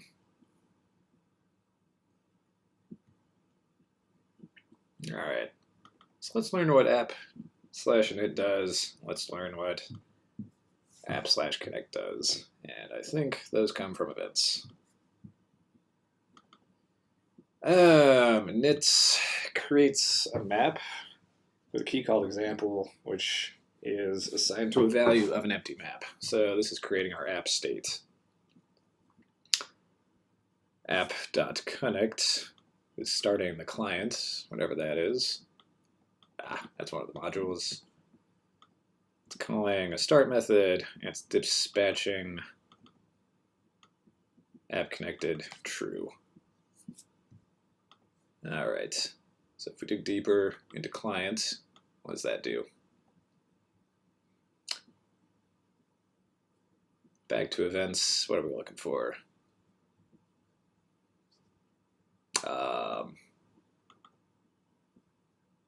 Client start, yep, okay. Start at the start. Start is a function which creates a client and starts a router. What is creating a client? Creating the client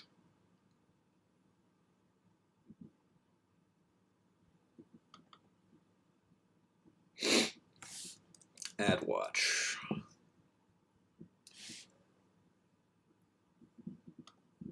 Does that come from handlers? Add watch? No, that must come from sent. Okay. Add watch. Watch the states with the state watcher.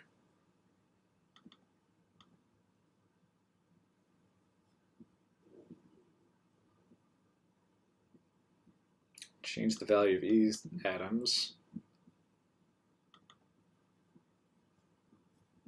Make channel socket clients. Pass this config. All right. This is the socket channel. CHRECV. What does that mean? Is there like an API reference?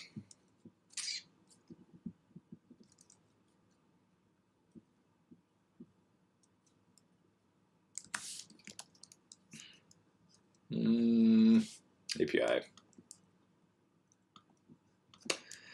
Right. What's the thing we're looking for? CHRECV.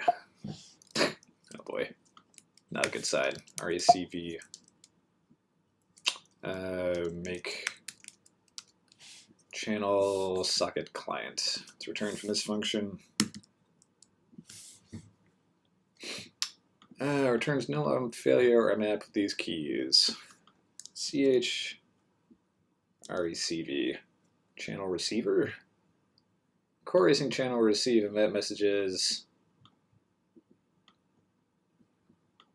internal or from clients. All right. So that's what that is. That's a receiver, I assume, from the server. We have a send function to send stuff to the server. Okay, so we receive stuff on the receiver channel, we send stuff on the send channel, and state. And I must assume that state comes from the server. What do we do with state?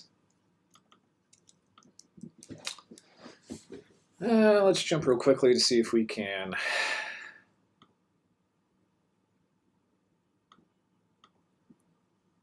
find the state on the back end.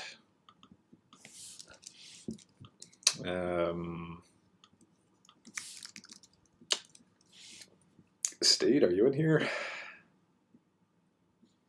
Find in folder states. Nope. Okay. Okay, so we're working on the assumption that this is, oh, hold on.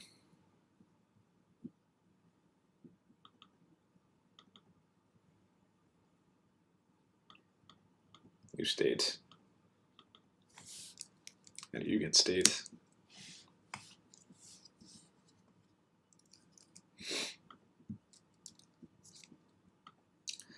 Socket channel state. Yeah, that's a bit mysterious. We don't know what state does yet. All right. Okay, so the receiver function we're assigning to this atom, socket channel. The send function we're assigning to this atom, channel send. Yeah, we're doing something with this state. I don't really know what. Okay. All right, stop router, start router. All right, cool. So I think this is just like defining a bunch of stuff I can use elsewhere in the app, so I don't think I need to change anything in the client necessarily. But how do we get there? Okay, we got there from here. Connect starts the server. Connect. Set up the socket stuff on the front end that you need, and connect to the backend server. Okay, that makes sense. And we got there from app.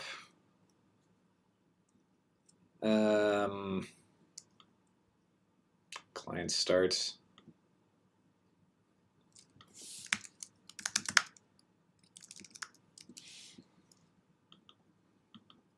Yeah, we got that from your app connect. Okay, cool.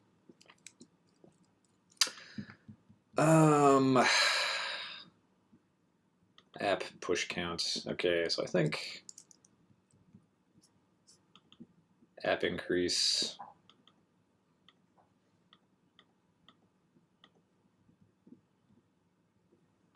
Update in DB. Where does DB come from?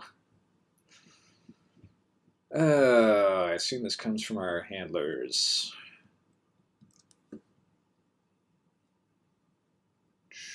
Event message handler. Receive.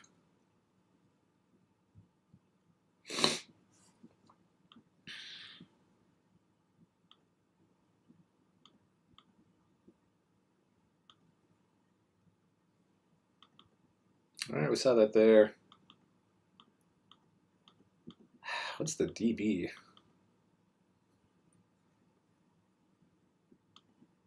It's not going to be in client. I think we know that we don't need to do anything here. Might be defined in events, might be defined in handlers.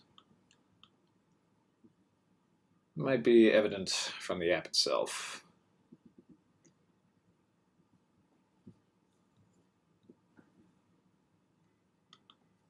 Push count.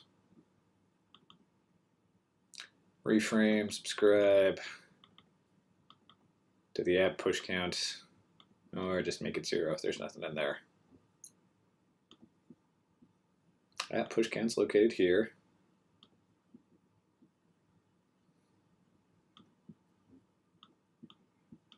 Get in DB, example push, example connected.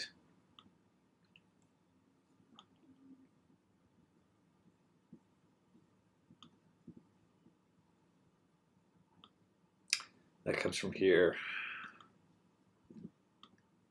Register events DB. Maybe reframe has some light to shed on the subject. Reframe library closure scripts.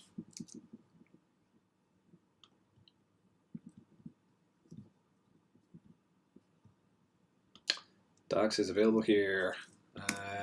DB. Ah, perfect.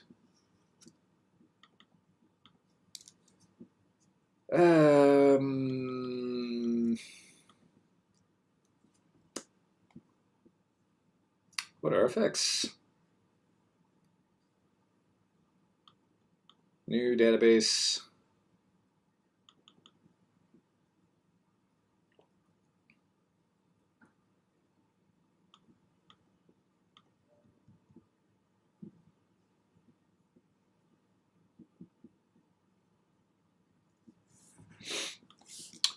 FDB.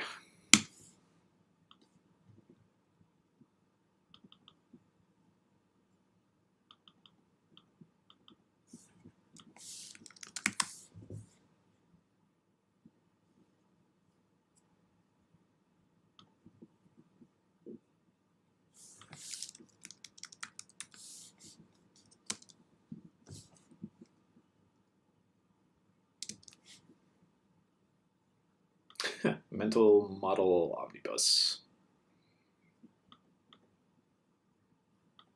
States. Reframe puts all applications state into one place, which is called appdb. Okay, cool.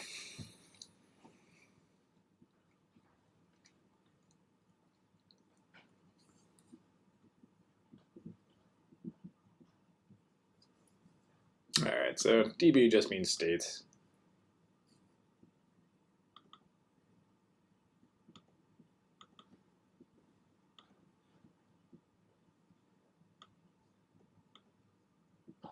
Yep, that's cool. Okay. So we got this like figured out, but we still don't know how to send a message. So how about we start with like a different button. Defen hello worlder. We'll take no arguments. Oh. Return yet another button. Type button value.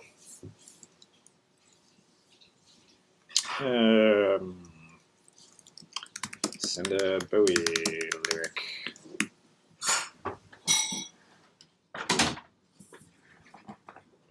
All right.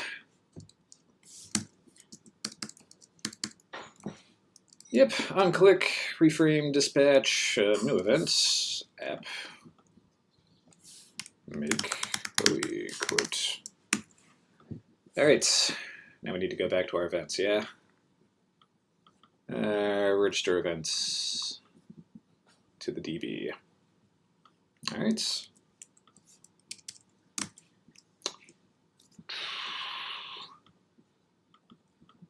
App, make Bowie quotes.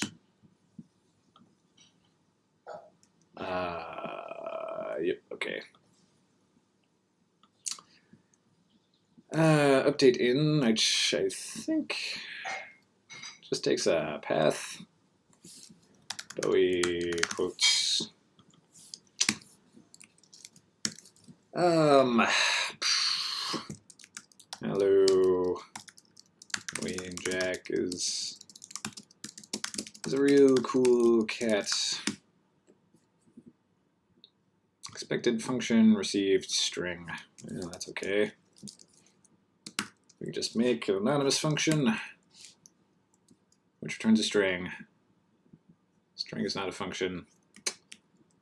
And we can do this the slightly dumber way until we figure out how to do it the smart way. Yep. Okay, now it's sending a function.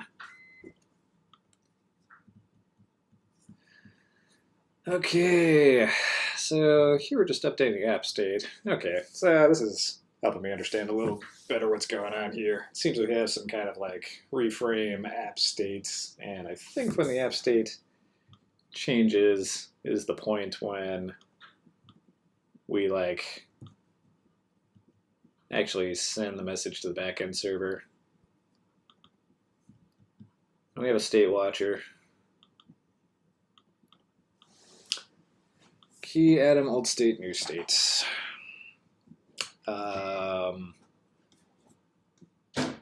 Now the question becomes,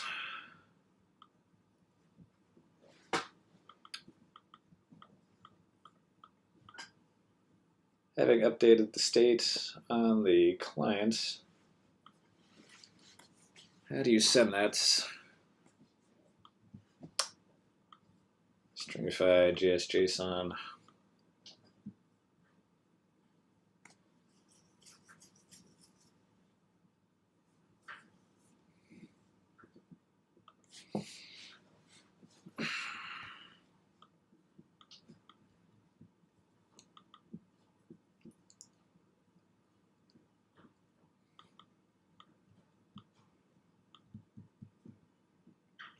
No, I've misunderstood this.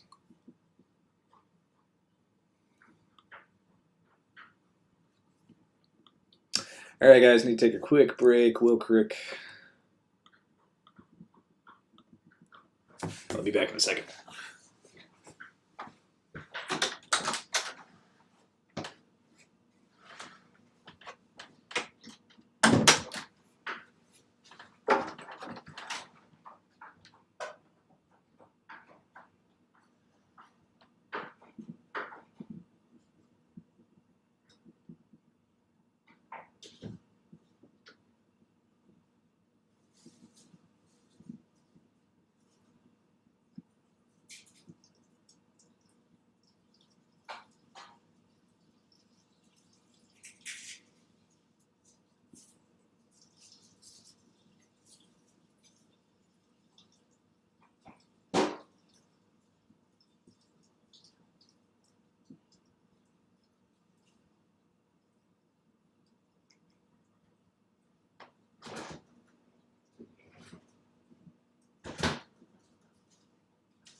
All right.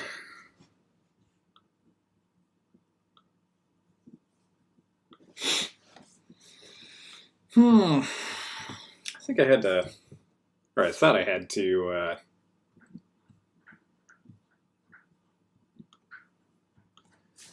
update the reframe state, and in response to the reframe state updating, the message would get sent, but I don't think that's what's going on here.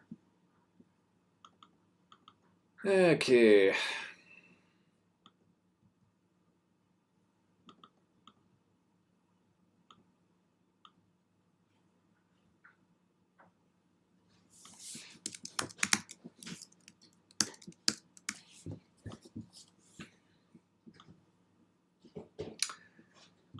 All right, app increase, app connected.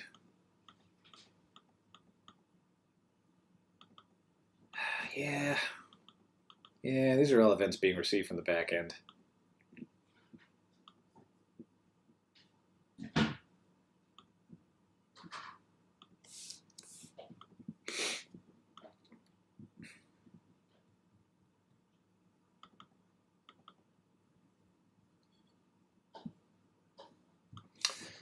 But I do send a connection request to the server, and then that comes back eventually, so...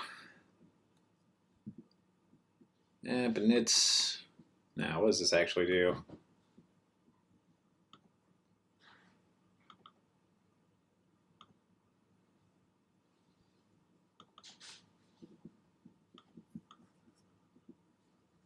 Yeah, this subscribes to the push count.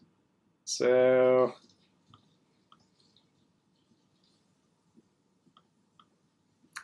Dispatch app connect.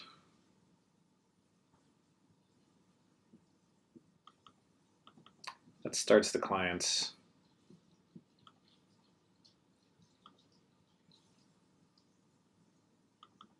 It creates the client and starts the router. Yeah, so we're not sending anything to the backend yet. We're just like connecting to it, right? Pretty sure that's what's going on. So if we're gonna send something from the front end to the back end, we need to like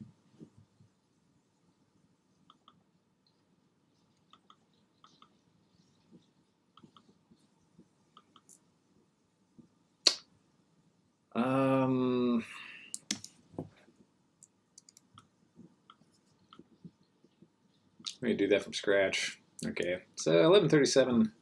I think if we're gonna get something going on here that's a little more interesting for I guess streaming purpose, or just to kind of get something happening that's not consisting of something that is already baked into the code. How about we go into the backend server and see if we can figure out how to send an event from the backend to the client. Start the router, start the server, start the example broadcaster. That all lives in sockets. All right. Set up a loop to broadcast an event to all connected users every 10 seconds. That's cool.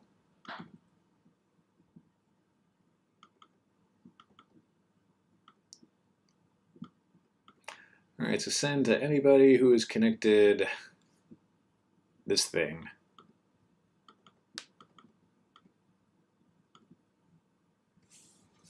For 10 seconds to whom? I is I. Yeah, cool. So start example broadcaster. Define this stuff, start a loop. Wait 10 seconds, run the broadcast function with I. And keep doing it. All right. So instead of doing this,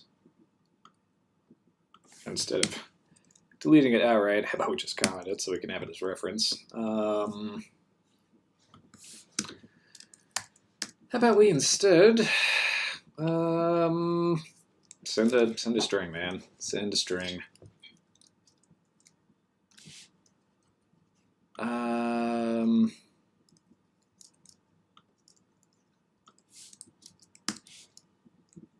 feel like we don't need such a intense function. I feel like we can just call this like socket channel send thing send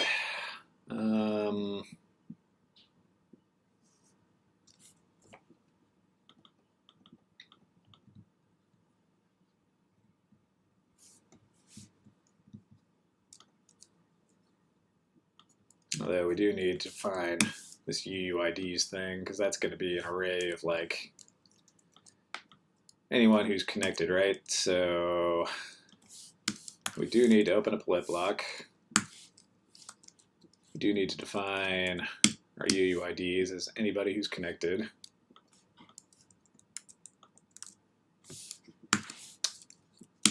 And we do need to run a function for each of those connected UUIDs. That function is going to be socket channel send to each user ID the following vector, some broadcast.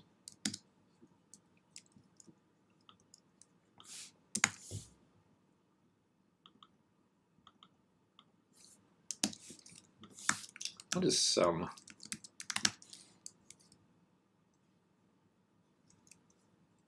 Some broadcast. Some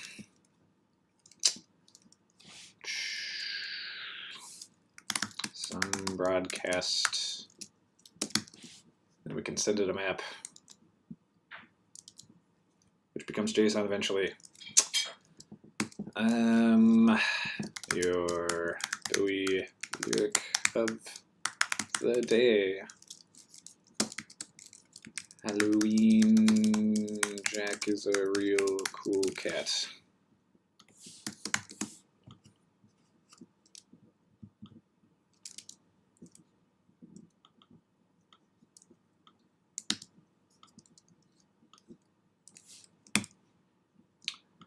Hey, if I'm not mistaken, it's all we need, right?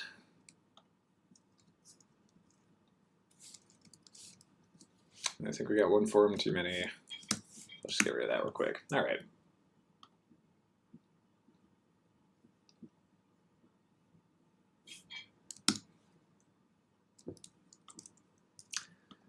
So now we just gotta restart that server.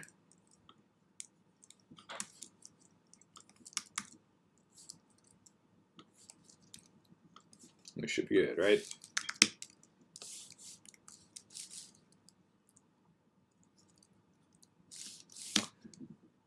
And now I need to rediscover what the start script was. Oh boy.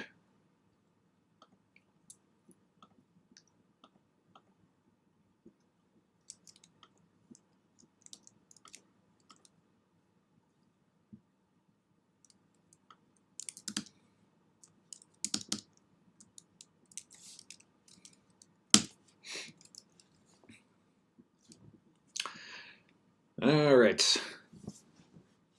Starting this with our new code, and we should see a different message on the client. Once this finishes starting. New user ID. Unhandled event.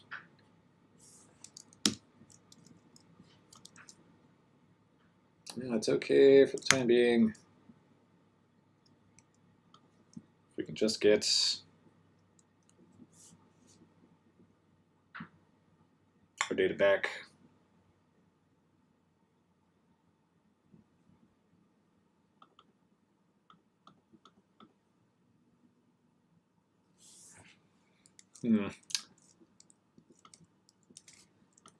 I don't think we would have to restart our front-end server, but maybe we do.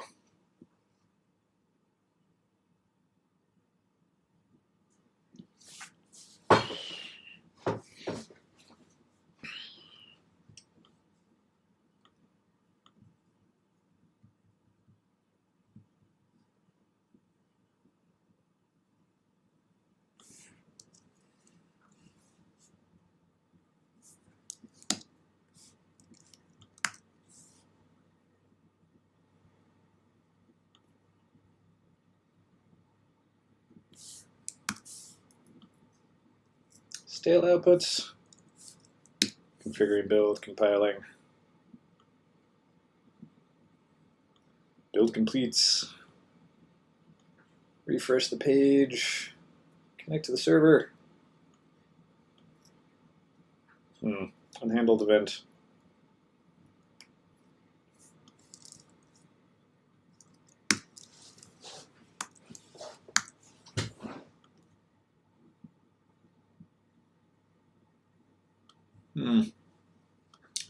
So maybe we can't connect.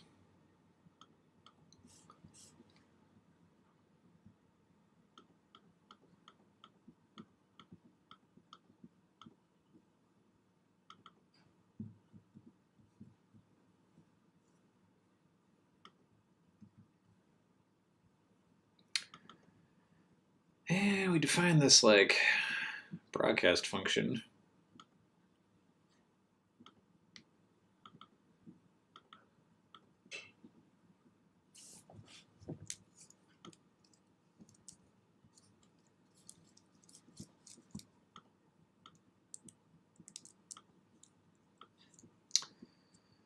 Maybe a better first step would be doing this like outside.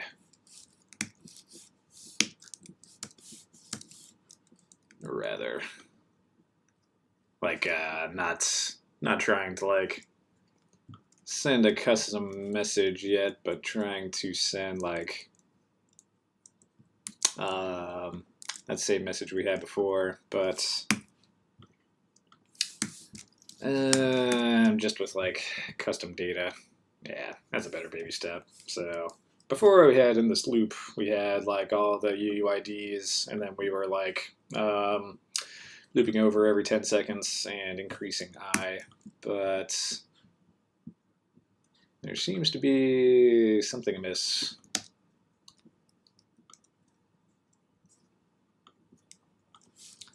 With that strategy, because we're getting this unhandled event thing.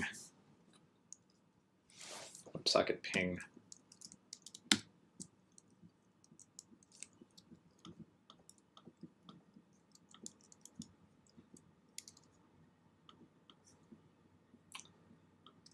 Just gotta make sure. Nope.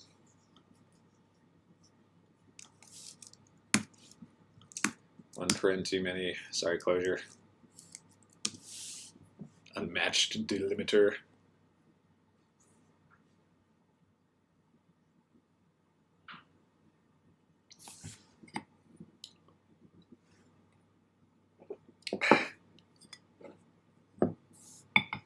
Still that unhandled event.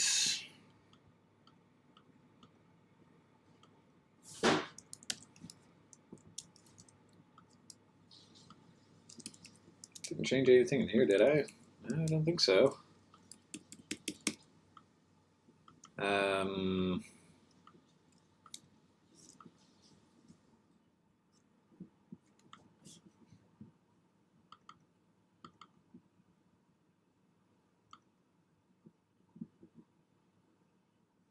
So that's the default functionality in the event that we get a message we don't know what to do with.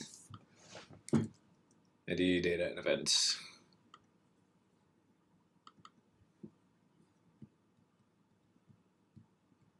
Event message handler with the event message.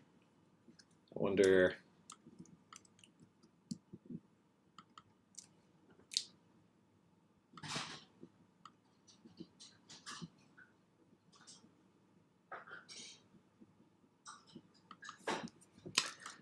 Man, what was this even called?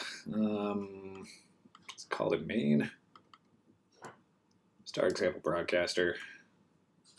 Star example broadcaster.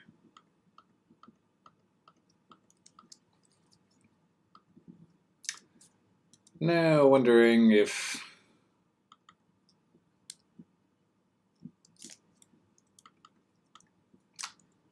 we've done something like with this function, right? This is a function, it takes an ID. And I wonder if we've like written this in such a way where we have a function which takes no arguments. Now the backend code doesn't know what to do with that. I don't think we have, but that's the only thing we changed.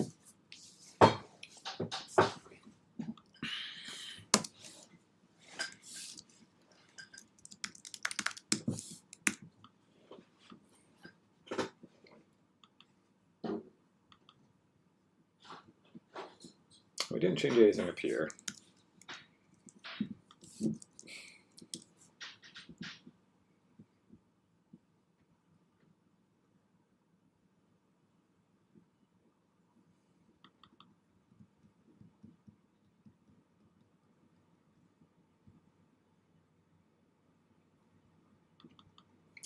Server's running, that's good. Oh, where's my screen? Turned off the screen. Oh no. Sorry guys.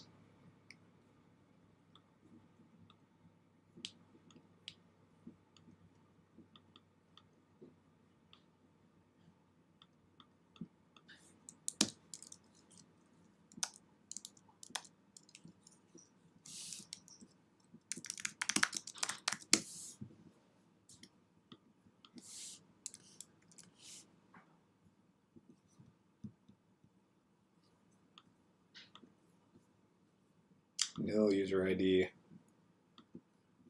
Oh, this maybe needs something from the front end. I'm not sending it, right? Handlers.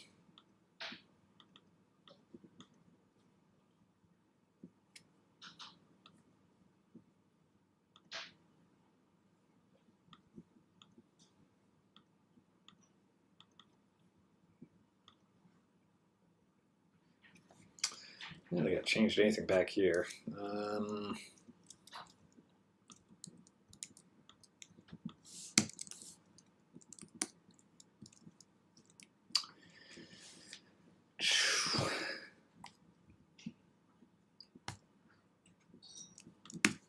So let's just go back to where we were before. Restart the server.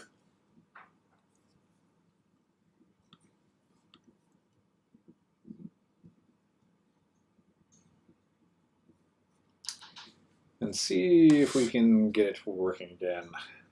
If we can get it working again, we can build on top of that. I think we should not go yanking out random functions. So we're still getting that unhandled event thing, but now the push count functionality is working once more. So yeah, that was a problem from before.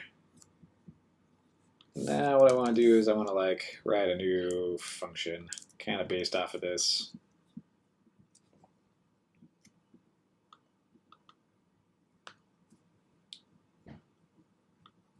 Alright, so I want all that. I want the purple. Start example broadcaster. Don't need any of that. Do need the closing brace. I want this. Alright, so our UUIDs are going to be anybody who's connected to the WebSocket server. For each one of those,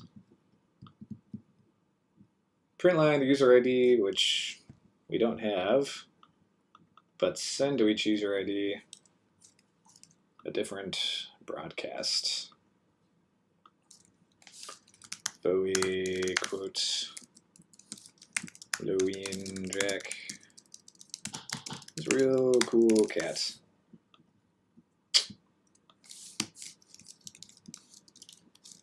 I-33.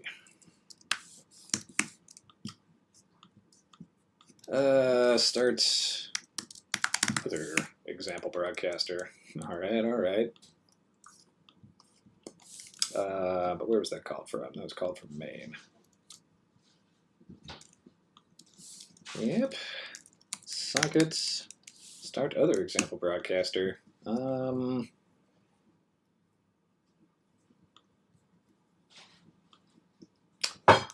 I wonder if they'll start showing up already. Number 6 ready. So I think our UUID is 6. We need to connect.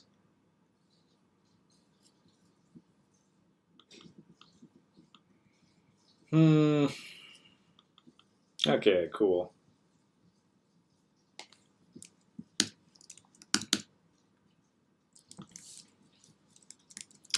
I think I probably need to restart the server because I wrote new code. It'd be much better to get this back into Calva so I can work a little more comfortably in the REPL. All right.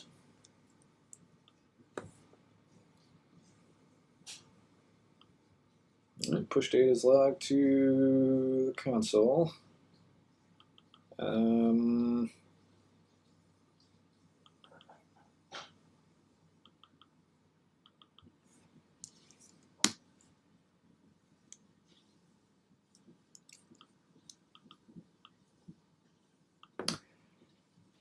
And we've got this function written. It seems identical in form.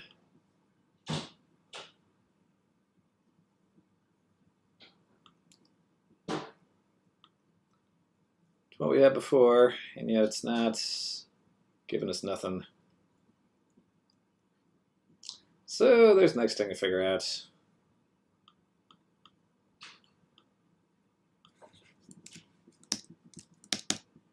Are we getting like double logs at least? How many show up?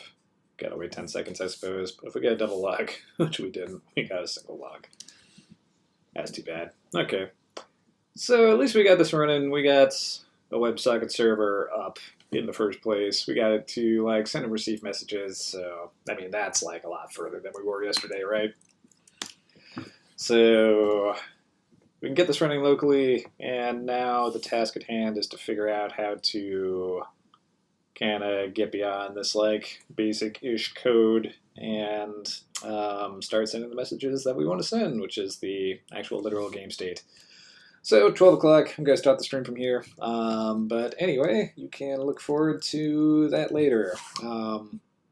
Yeah, I think I might do some offline debugging since, I've been kind of stuck for the past couple of days, like not moving along at a good clip. So I think offline I'm gonna experiment around with this and get it working, and then once I have like the basic proof of concept working, I can move on to actually like working with the game state itself, as opposed to like just getting this thing to like work. Period.